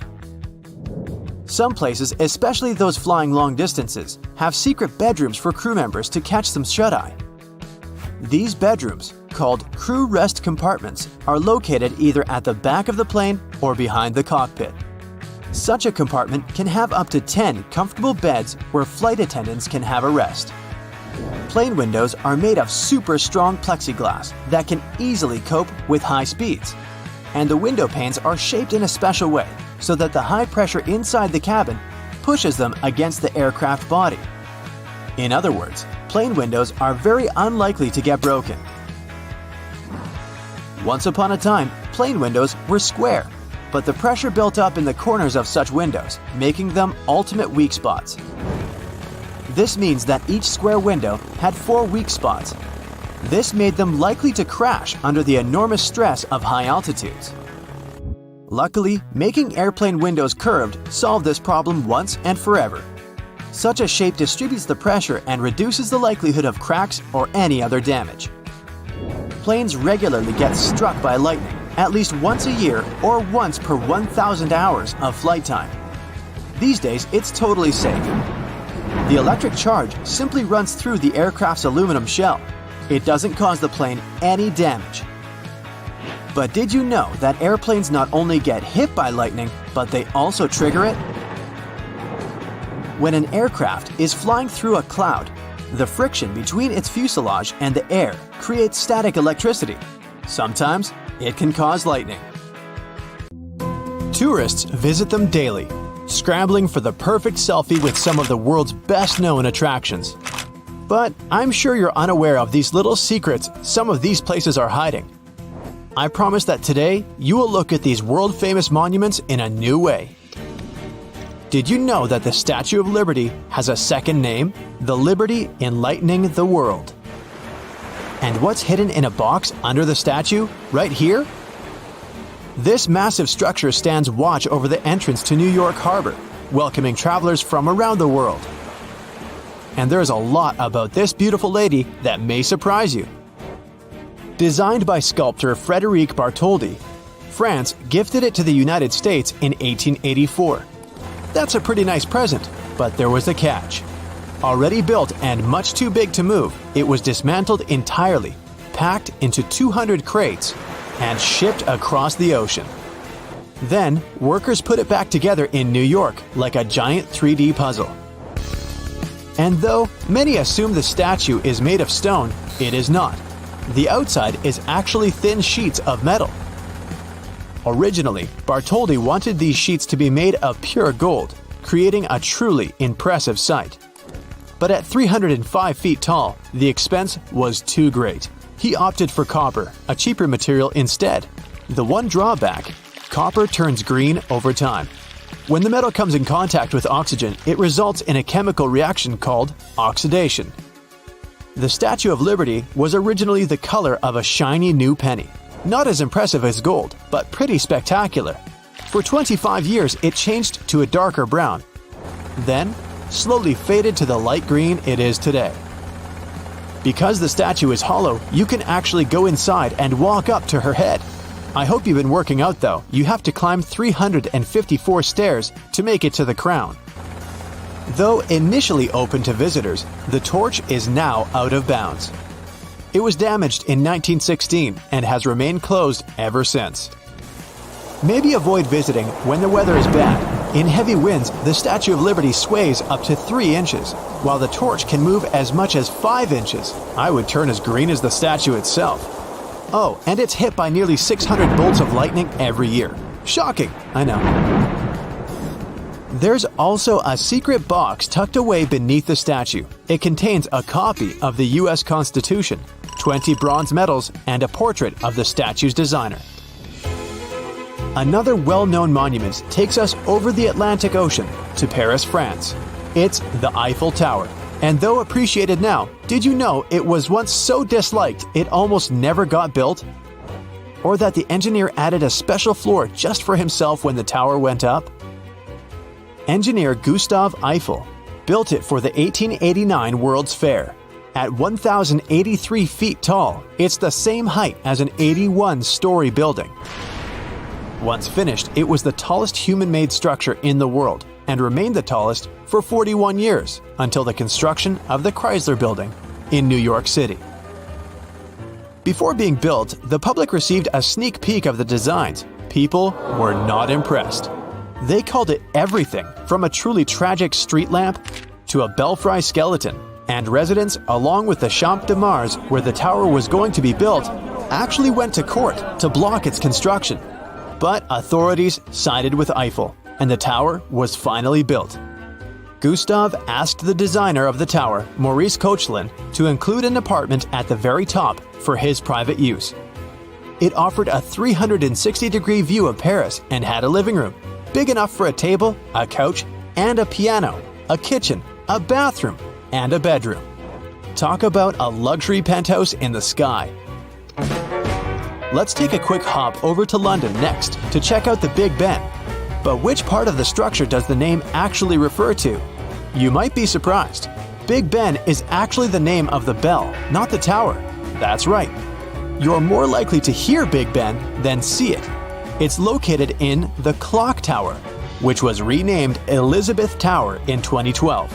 And the only visitors allowed to enter Elizabeth Tower and see Big Ben are residents of the United Kingdom. Everyone else can only admire it from afar. Pity. The bell weighs 16 tons, the same as 4.5 hippos, and is 7 feet tall. Not far from here is the impressive London Eye, Europe's biggest wheel at 443 feet tall. Less than 30 years old, it still has its secrets. In this case, they involve the number 13, a little romance, and tortoises. There are 32 climate-controlled observation capsules on the giant wheel, but they numbered them from 1 to 33. What? The reason is simple. Designers skipped the number 13 because of its association with bad luck. Next time you take an elevator, you'll notice there's no 13th floor in most buildings for the same superstitious reason. The 32 capsules represent the 32 boroughs, or areas of London. And it is a top-rated tourist destination, receiving more visitors than the Taj Mahal or Stonehenge. And who knew a giant wheel could be romantic?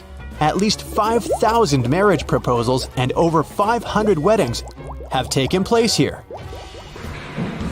Not a fan of scary rides? You got nothing to worry about. The London Eye moves at a very slow 10 inches per second, which is twice as fast as a tortoise moving at top speed. The ride doesn't even stop to let people on and off. Back to the United States for this next famous monument, the Hollywood sign.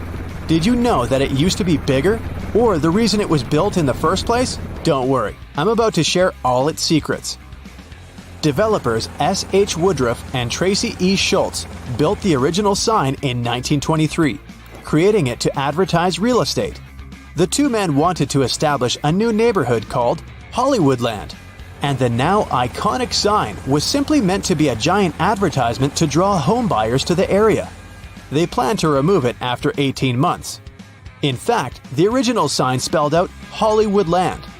The city dropped the last 4 letters in 1949. And now, you can only appreciate it from a distance. Tourists are not allowed anywhere near the actual sign.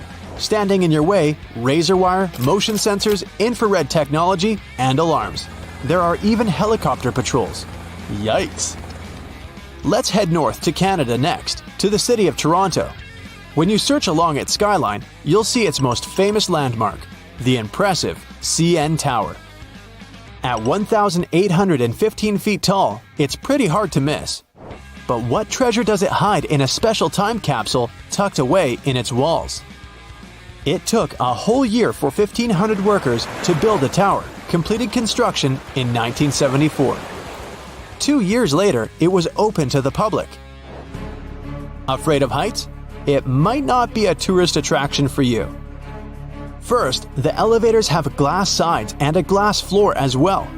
It takes 58 seconds, speeding at 15 miles per hour to take you from the ground floor to the observation deck in the sky. And the deck also has glass panels on the floor. Don't worry though, you're not gonna fall through. They're so strong that they can handle the weight of 35 moose. I wonder how they tested that. When the tower opened in 1976, a time capsule was hidden in the wall of the lookout level. Inside, you'll find newspapers, Canadian coins, letters from children, and a letter from Pierre Trudeau. The capsule will remain there until 2076, and there's more. Mount Rushmore actually has a hidden room behind Abraham Lincoln's head, but what's inside? Sculptor Gutzon Borglum initially had a much bolder design in mind, including moments in American history with the four heads of George Washington, Thomas Jefferson, Theodore Roosevelt, and Lincoln. But his ideas were too ambitious. Instead, he was given permission to create a Hall of Records, a secret chamber that would highlight the history of the United States and any important documents. And finally, what's the secret color-changing magic of the Taj Mahal in India? And the reason is surprisingly simple. The large building can be found in the city of Agra in the northern part of the country. It was built by Shah Jahan as a monument and a tomb for his wife, Mumtaz Mahal. Construction started in 1632 and wasn't completed until 1647. White marble covers the outside of the building and is decorated in jewels like lapis lazuli, jade, turquoise, and amethyst.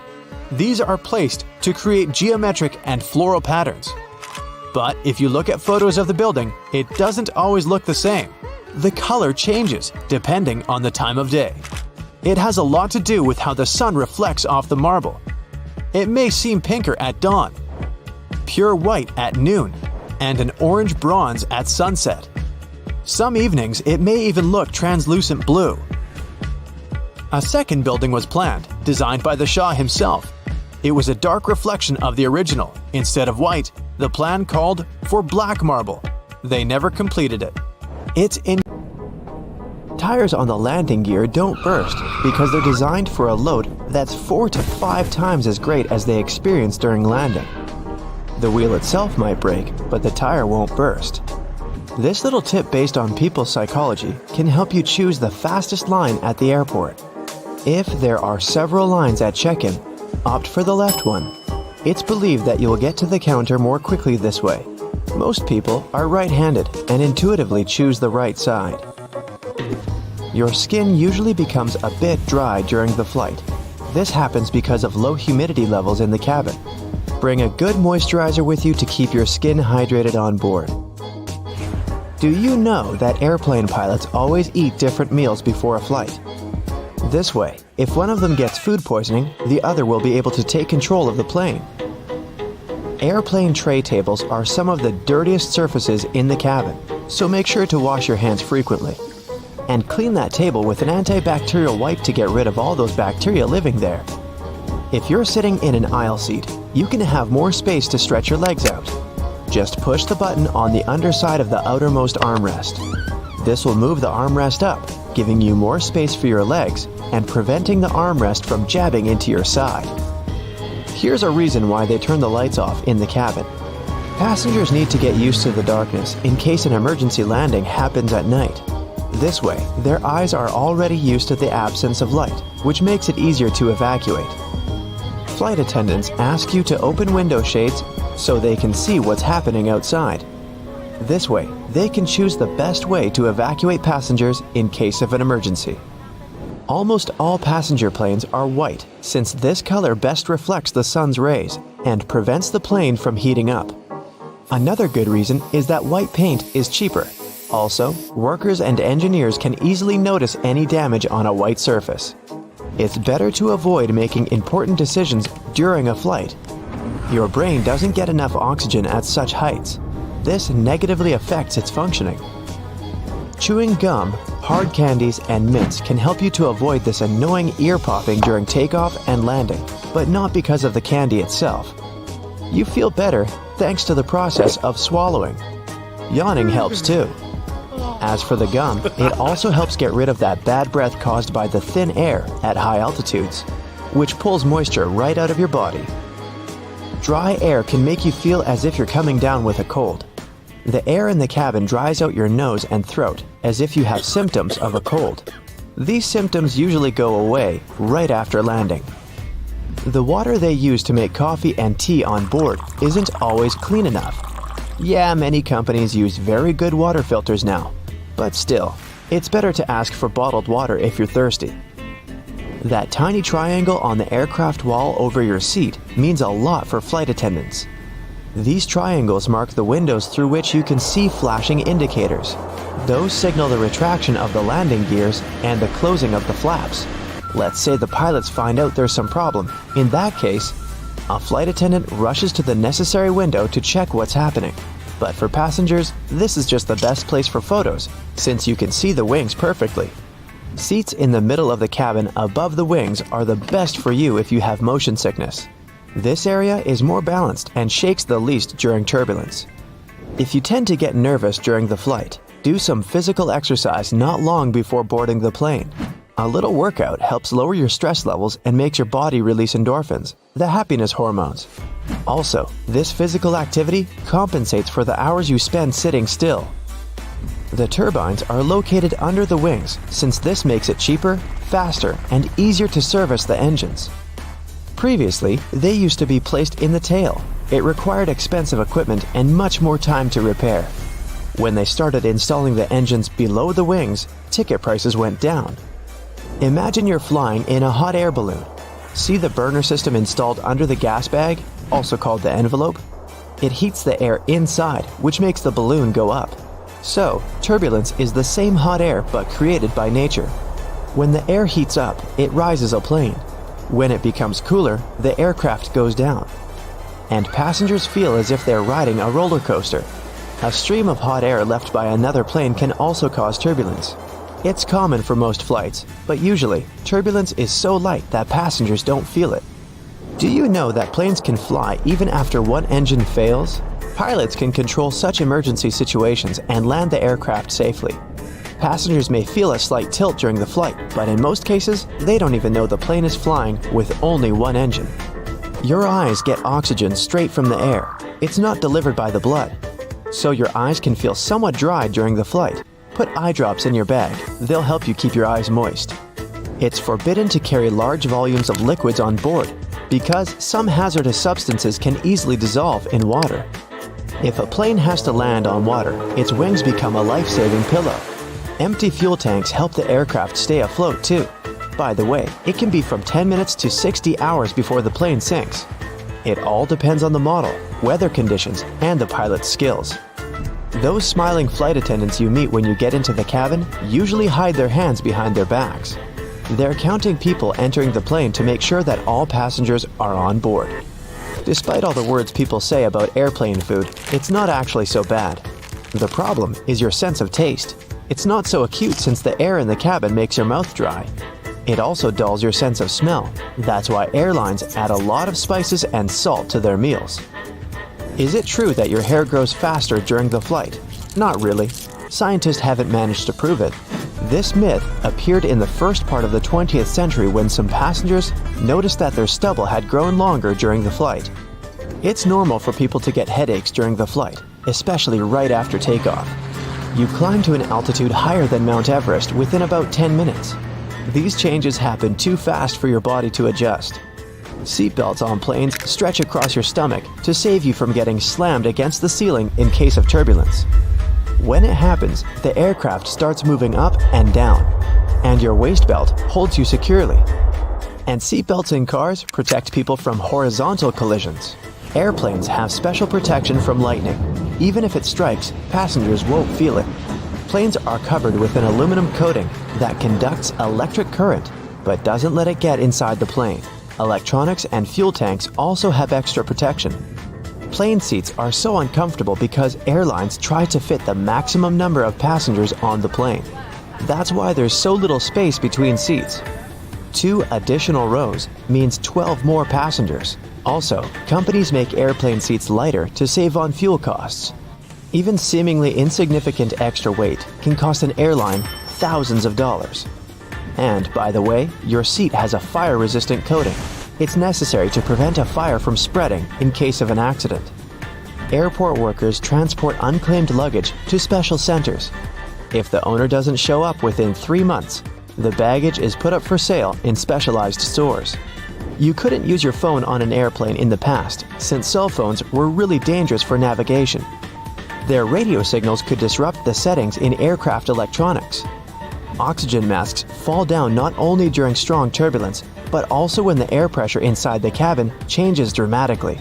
Passengers are okay if they put on their oxygen masks, but in such cases are considered to be an emergency, and pilots do their best to quickly go down to a safe altitude so that passengers can breathe without oxygen masks. Have you ever noticed the colorful stripes painted on train cars? Turns out, railway companies don't waste paint just for aesthetic reasons. Every stripe design, or livery, the proper term for it, has a special meaning and serves a very important purpose. Stripes can indicate the speed of the train, the destination, and the type of carriage or service. But they're also part of the variety of symbols that help passengers understand train-related information and navigate through the station and the train. Sometimes you can find special stripes painted in different colors above the last window of some coaches. They warn passengers that this particular coach is somehow different from the others. Of course, these symbols will vary depending on the country. For example, Indian railway operators apply white stripes on blue railway coaches to indicate the unreserved second-class cars of a particular train. These stripes help passengers easily identify the available general coach when the train arrives on the platform. Meanwhile, red stripes on gray coaches indicate the first-class compartments. And these broad yellow stripes, painted on a blue or red background, indicate that the cars are reserved for sick or physically disabled passengers. And if you ever see gray coaches with green stripes on Indian trains, it means that only women are allowed to use them. Also, in 2019, the North Frontier Railway Zone of the Indian Railways introduced these pink female sleeper coaches. They were trying to encourage women to make long-distance journeys. During these trips, train workers make sure that outsiders don't have access to this car to provide better security to the female passengers that travel alone or with minor children. And the bright color helps identify female cars even during rush hours. In Japan, they also use the pink color to put special stripes on metro and suburban train lines to identify women-only cars. Male passengers are not allowed to board these cars during rush hours for security reasons. The same women-only carriages have been created in the subways of Brazil, Dubai, Indonesia, Iran, and Egypt. But let's go back to the railroad. Turns out there's a better way to get rid of annoying fellow travelers. You can buy a private railway carriage, reconstruct its interior, and make your own cozy apartment on wheels. If you're wealthy enough, of course. The National Railroad Passenger Corporation, also known as Amtrak, has provided passenger railroad services in the U.S. and Canada since the 1970s. The company has introduced a special offer. If you have a private carriage, well, Amtrak is eager to hitch it onto the scheduled train services between specified locations. This way, you can adjust your own route and travel all over the United States like a boss. Although you won't have to buy a train ticket, you'll still get a bunch of other fees, including a yearly safety inspection, annual registration fees for your private carriage, a mileage rate based on where and when you're traveling, and any other charges for any extra services. Storage cost in Amtrak's yard, for example, comes in at around $2,000 per month. And you'll have to buy a carriage in the first place. If you're just a beginner in this business without a tight budget, hey, don't worry, they'll train you. Ha, that's a joke. Actually, you can start with an unrestored beater car without electric power. Its price will start at about $25,000. Meanwhile, a fully restored carriage can cost up to $500,000, and up to infinity if you decide to push the interior to the highest level. Why not? And what if you don't want to spend very much money, but would still like to experience a rail trip in your own car? Some private collectors rent out their railway carriages to other people for short-term trips, parties, or historical tours. So, if you want to experience this adventure, just do the research in your area. Some of these tours will allow you to visit masterpiece carriages with truly sophisticated restored interiors. Now, although owning a private carriage is a very expensive hobby, at least you can paint and decorate it however you like. Meanwhile, ordinary commercial rail cars have strict corporate color schemes and cannot afford to be authentic. Sometimes we see very similar trains owned by the same company, but the stripes that decorate the cars on the outside are still slightly different. Have you ever wondered why? Who decides that, and what does it mean? Well, it usually means that the trains have been painted at different times and in different places, following the evolution of the corporate brand book and the arrival of new models of locomotives and cars. For example, Amtrak, as I mentioned earlier, remember, has developed a variety of paint schemes on its rolling stock since the beginning of intercity passenger rail services. There are 7 basic schemes or phases in use. These phases use geometric arrangements of red, white, and blue, representing the colors of the U.S. flag.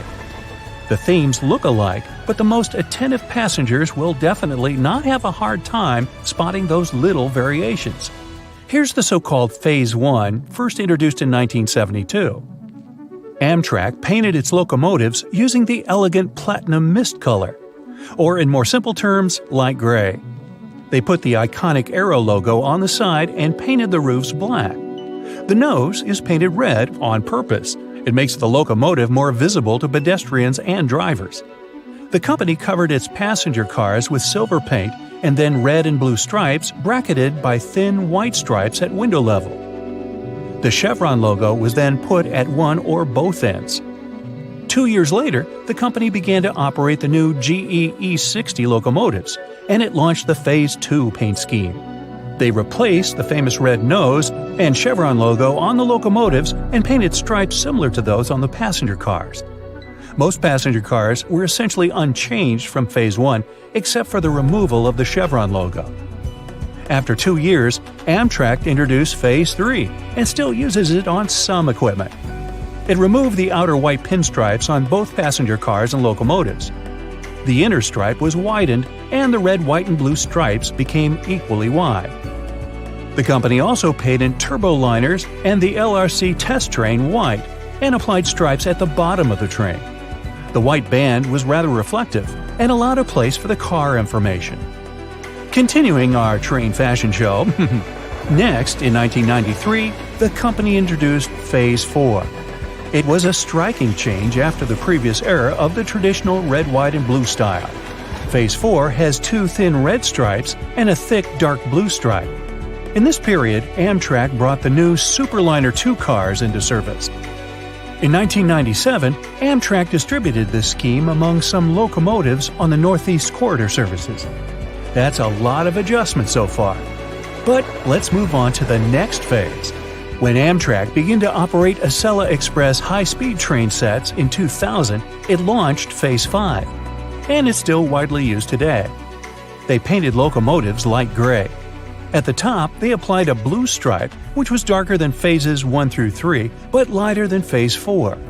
And the bottom was decorated with a thin red reflective sill stripe. The company put its logo near the front or rear of the unit.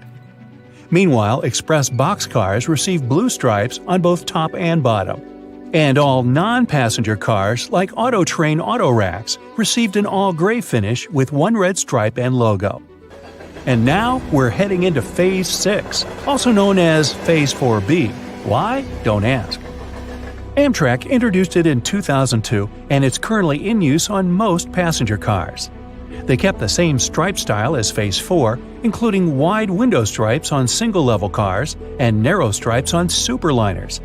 The red reflective sill stripe and mid-tone blue on Phase 5 are still in use. Single-level cars got white logos within a blue stripe, while superliners got blue logos below the stripes. 5 of the first 6 Siemens Charger ALC42 logos retain this beautiful Phase 6 scheme, mostly blue body with red and black around the windshield and red and silver chevrons at the rear. In July 2021, Amtrak celebrated its 50th anniversary and introduced some new designs to mark this milestone. 6 new specially made anniversary locomotives include this unique midnight blue livery that celebrates the company's employees who keep passengers moving across the nation throughout the night. Amtrak also presented a sneak peek of what Phase 7 will look like and promised to bring a greater sense of modernity and cohesion throughout their train designs. Okay, but what about this fashionable train creature? You've probably recognized this color scheme. Railway companies call it tiger stripes because it reminds them of the stripes of a tiger. Okay, I get it. They use this paint pattern to improve the visibility of their locomotives. First of all, the entire locomotive gets painted bright yellow, and then they add diagonal black stripes to the front and back. This way you can see this tiger moving from a very far distance. And, like, keep off the tracks. Metal buttons on jeans, also known as rivets, helped make the pockets more durable when miners would fill them with heavy tools. They're still helpful today, even if you don't store anything heavy in your pockets. Rivets strengthen the seams and make your jeans last longer. These tiny ridges on the letters F and J on a keyboard help us find the correct keys while touch typing. Also, since they're located in the center, they indicate the optimum position for typing. By the way, QWERTY was invented back in the early 1870s, and before that, the first keyboards were piano-like, with 2 rows of characters in alphabetical order. Don't blame that little lump on your computer cable for irritating you when it gets stuck somewhere for the umpteenth time. This cylinder, shapes and colors may vary, actually helps prevent interference from other signals, like those your phone emits. A hole in the handle of pots and even frying pans is designed as a holder for spoons if it's large enough. This way, sauce or whatever you stir drops back into the pan. As for handles, jerry cans have 3 of them. It's a smart designer move, so when you carry it alone, you use only the central handle to distribute the weight evenly. But your friend wants to help you out. Each of you grabs the side handle. A lack of privacy in public bathrooms, I mean that significant gap beneath where standard doors tend to be, is there for a reason. This way, people do their business faster, and there are fewer lines. Also, if something goes wrong, it's easy to find a person who needs help. In London, some poles kinda look like street lamps, but there are no bulbs. Well, their official name is stink pipes. And they're a thing of the past now, but they used to come in handy back in the 19th century. These hollow poles would take the air and explosive gases with bad smells up to prevent unwanted consequences. Books are printed on large sheets, so one sheet can fit in 4 printed pages. If a book has an odd quantity of printed pages, chances are you'll get a blank one for notes or the author's signature. Toothbrush bristles have 2 secret features. First, they fade over time, so when it gets less bright, you gotta buy a new one. Also, the bristles vary in length, and longer ones on one end can help clean the back teeth better. Toothpaste stripes aren't more than a marketing trick. In the 70s, a leading toothpaste brand introduced a blue stripe, claiming their toothpaste had double action. Solid white toothpaste has the same functions though. Originally, golf balls were smooth. They have a dimpled surface now because players noticed that overused balls with damages flew better than brand new ones. At some point, manufacturers started producing balls with dimples. Windshield black dots, or frits, help dispense the sun glaring right into your eyes. This frame keeps the UV rays away and helps the glass heat up evenly, so it's sort of sunglasses for your car. The tab on the rearview mirror wasn't meant to hold your air freshener. It's a tumbler between day and night mode. It keeps the glare from other cars at bay, so you can't be distracted by headlights behind you. Colored dots on chip bags help manufacturers control the package color and show what ink color was used on the package. No big deal. Your microwave probably has a silence mode. Press 1 or 0 and hold. It might work. Also, there is sometimes a mute button you kept ignoring all this time. Anyway, there are no two identical microwaves, so a manual should come in handy. Grocery cart loops help organize all the stuff in your cart better so you could enjoy your supermarket trip. You don't want to put your brand new fancy white jacket in a cart next to carrots and onions, huh? Fruit stickers know everything about your apple's past. A 5-digit number where the first number is 9 is a good sign. It's an organic product. A 4-digit number starting with 3 or 4 means it was conventionally farmed. If the number starts with an 8 and there are 5 digits, it's best to leave it on the shelf. Automatic lip liners and eye pencils have a sharpener installed in the package. The lid on the back part of the pencil doesn't only reveal the color. You can pull it out and sharpen up the product. If you don't feel like peeling an orange, cut it on top and bottom. Make a slit on a side and just pull it open. Toothpicks sometimes have several grooves, and the section with grooves is a makeshift holder. It's easy to break the toothpick into 2 parts. The smaller one with the groove can be used to avoid contact with the table. Most tubes are usually sealed with plastic film or foil, and opening it with your fingernails isn't the best idea.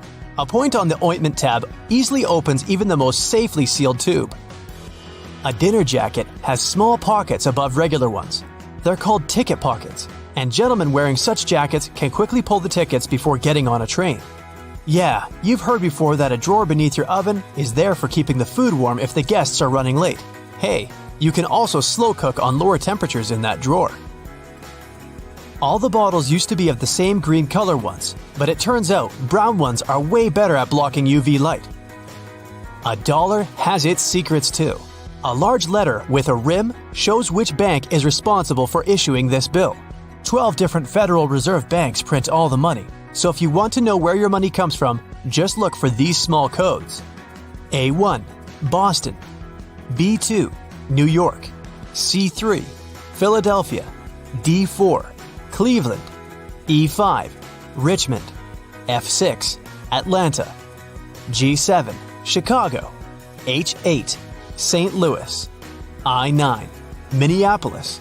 J10, Kansas City. K11, Dallas. 1112, San Francisco. Rough edges on the dimes aren't just about design. The weight of coins made of precious metal was used to show the coin's actual value. People would shave off the edges, spending the shaving coins with the same value, and melt the edges to make new coins. Small dimples on the bottom of some cups keep them in place on wet surfaces, and it doesn't let the excess water accumulate while it's in a dishwasher. To enjoy fresh and soft peanut butter, store it upside down. This way, the oils don't stay on the bottom all the time and distribute evenly in the jar. Bath foam has a sort of thermoregulatory function. The bubbles keep the water hot so that you can enjoy your bath a bit longer. Disclaimer: it works for acrylic bathtubs only. Those made of metal lose heat rather fast, no matter how much foam you make. A doorknob made of brass, bronze, and some copper alloys has an anti-germ effect because of its metal properties. A small V-patch right at the bottom of the collar helps put on the sweater without losing any shape over time because it's made of a double layer of webbing material, just like waistbands and cuffs. To avoid spilling juice right onto your t-shirt, try pouring it from the other side of the carton. This way, it sloshes less, and it's easy to control. Triangular flaps on small juice cartons can help control unwanted spillage too. If you flip them and use them as handles for the carton, you won't press the package, so the juice won't be squeezed uncontrollably. All the disposable cups look the same. The secret here is the special shape that lets you enjoy your drink easily. The top is always wider for the nose to fit in while you're drinking, and the bottom is always narrower so anyone can hold it, even if the hand is small. Also, the width difference allows the cups to stack. You can use a mason jar directly onto the blender with a screw on top and make any shake you want without having to wash the blender jar. The only rule is to not put your device on max. There is no need to tear one of its edges on stick sachets. The right way is to tear them down the middle. You may say it's not a big difference, but at least there's less mess with those torn paper bits. 2 zips for one section can be an excellent pickpocket proof. You can put on a small lock on those zippers and make sure no one but you can open your backpack. If something got stuck in your teeth, it could be hard to have perfect results with loose floss. To increase the tension, tie it in a knot. With increased tension, you'll get rid of that basil between your teeth in no time. A tiny hole on the bottom of a padlock is there to drain water to help avoid corrosion. Plus, it's the most convenient place to lubricate a padlock. A drop of oil in there will make it open and close easier. A tiny plastic disc under a bottle lid is what makes soda sparkling. While the lid keeps the liquid inside, this plastic disc holds the gases inside. Without it, it would just be sweet water. It's a myth that the red side of the eraser is for pencil and the blue one is for ink. The blue one gets rid of mistakes on thicker types of paper only. It works both for pencil and even ink, but make sure the paper is really thick. But that blue little thing can do so much more. It can polish your jewelry, clean your electronics, for example, the screen of your cell phone. You know those irritating sticker residues that won't peel off? Eraser helps there too. So as with cleaning scuffed up suede or dirt you have on your walls. Glass bottles usually have a kind of indent on the bottom called a punt. It's handy for those who pour drinks in the glass. The bottle won't slip from the hands like this. A cotton pads pack has those strings on it to hang on some hook or holder. There is no need to untighten and tighten the pack again. Look at the bottom. It has a perforated line. Tear along it and just pull out a cotton pad from a hanging pack. If you lick a Nintendo cartridge, you'll notice they leave a revolting, sour, bitterish aftertaste in your mouth. They're covered with denatonium benzoate, aka one of the most disgusting flavors. Bottles have long necks for a reason. Hold the neck, not the bottle if you want to enjoy a cold drink. The same goes for fancy glasses. Their stem saves any drink from overheating. So hold it right. A button on the reverse side of a shirt collar is needed to hold a tie in place. Anyway, slim ties, which this button was designed for, are not that popular today, so this button is only an element of design. Women's shirts oddly have buttons on the left because some women used to have maids who would help them dress up. It was convenient for maids to button the shirts with the button on the left. Silica gel can often be found in different things you buy, like bags, shoes, and many others. It's meant to absorb excess moisture, so anytime your shoes are a bit wet, just throw in a sachet with silica gel. You are probably using shampoo wrong all the time. Well, the main thing you should know is that you don't apply it directly on your hair. You gotta apply it onto the roots only. The foam that you make is enough to clean your hair. Notebook margins were invented to protect people's notes. People used to co-live with rats, and those rodents nibbled on paper pretty often. Still, they weren't able to gnaw on more than the space left on the margins. Red cups you saw at parties can measure liquids. The bottom line equals 1 ounce, the second line equals 5 ounce, and the third line equals 12 ounces. A little arrow next to the refueling indicator on the car's dashboard indicates which side of the vehicle has fuel tank openings. It's useful when you need to refuel a rented car. Roadside rumble strips come in handy if someone wants to drive at night, since they prevent falling asleep. Whenever a car bumps into these strips, the driver feels vibration and hears quite a loud noise. Rings used to be more than a stylish accessory. The nobility used rings as a seal. Archers wore rings to protect their fingers from bowstring injuries, while needlewomen from needle pricks. As for rings, 3 rings on a phone jack are not part of the design. They represent different functions. If your audio jack has 3 of them, it means your device can produce stereo sound and your earphones have the microphone function. Kings depicted on playing cards are real historical characters. Spades, King David. Clubs, Alexander the Great. Hearts, Charles the Great. Diamonds, Julius Caesar. We tore off post-it notes incorrectly all this time. If you tear them off from below, they will stick off before long. But if you tear them off on the side, along the sticky line, it will hold on to the wall much longer. A lint roller is good at removing those tiny fibers, but you can also use it to clean other stuff. For example, when you want to remove the dirt from the utensil tray in your dishwasher. Simply take your sticky lint roller and put it into each compartment, and all crumbs, dirt, and leftovers, they're all gone. There's a number put on the side of many cosmetic products. It isn't picked randomly. It tells you how long your product will last after you've opened it. If you prefer to buy the milk in those plastic containers, you've probably seen those big circles on the side. These circles absorb the shock if you drop the milk on the floor, and also give some extra room so the container can expand. That's how you can see if the milk's turned bad without tasting it. It's sometimes irritating when you see you haven't used the entire stick of deodorant. There's a little bit more left, but it's hard to reach it. Okay, the trick is easy. Unscrew the bottom, take a pencil, and force it underneath that moving platform. That way, you'll push what's left of deodorant out. 2 flat prongs you can see on standard plugs used in North and Central America make sense. But how about those holes near the tips? Thanks to them, the outlet firmly grips the plug so that it won't loosen or fall out of the socket. The second thing about the holes is that they allow you to wire electric power directly to the prongs, so you don't even have to use classical electrical outlets. So, if you need to get electrical power via direct wires, yep, the holes we got over there make the entire job much easier. Airplane windows have little holes too, and they're one of the essential features for a plane to fly safely. They protect people from outside pressure and generally balance the pressure on the windows when the plane takes off. A pasta spoon has a hole in its handle, which can definitely be helpful when you grab pasta and want to let water drain out. However, it also comes as a good measuring tool since the hole fits around 1 serving of pasta. Sometimes things have a specific purpose, but you can always give them more roles. For instance, if you want to eat some applesauce, but you don't have a spoon, just take the lid, twist the end to turn it into a handle, and make a scoop. Yum!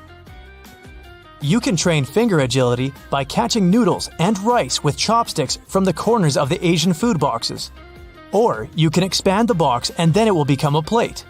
According to one theory, funny fluffy hat balls appeared in the 18th century on the caps of French sailors. They were tired of banging their heads against low ship ceilings and ledges and had created these pom-poms.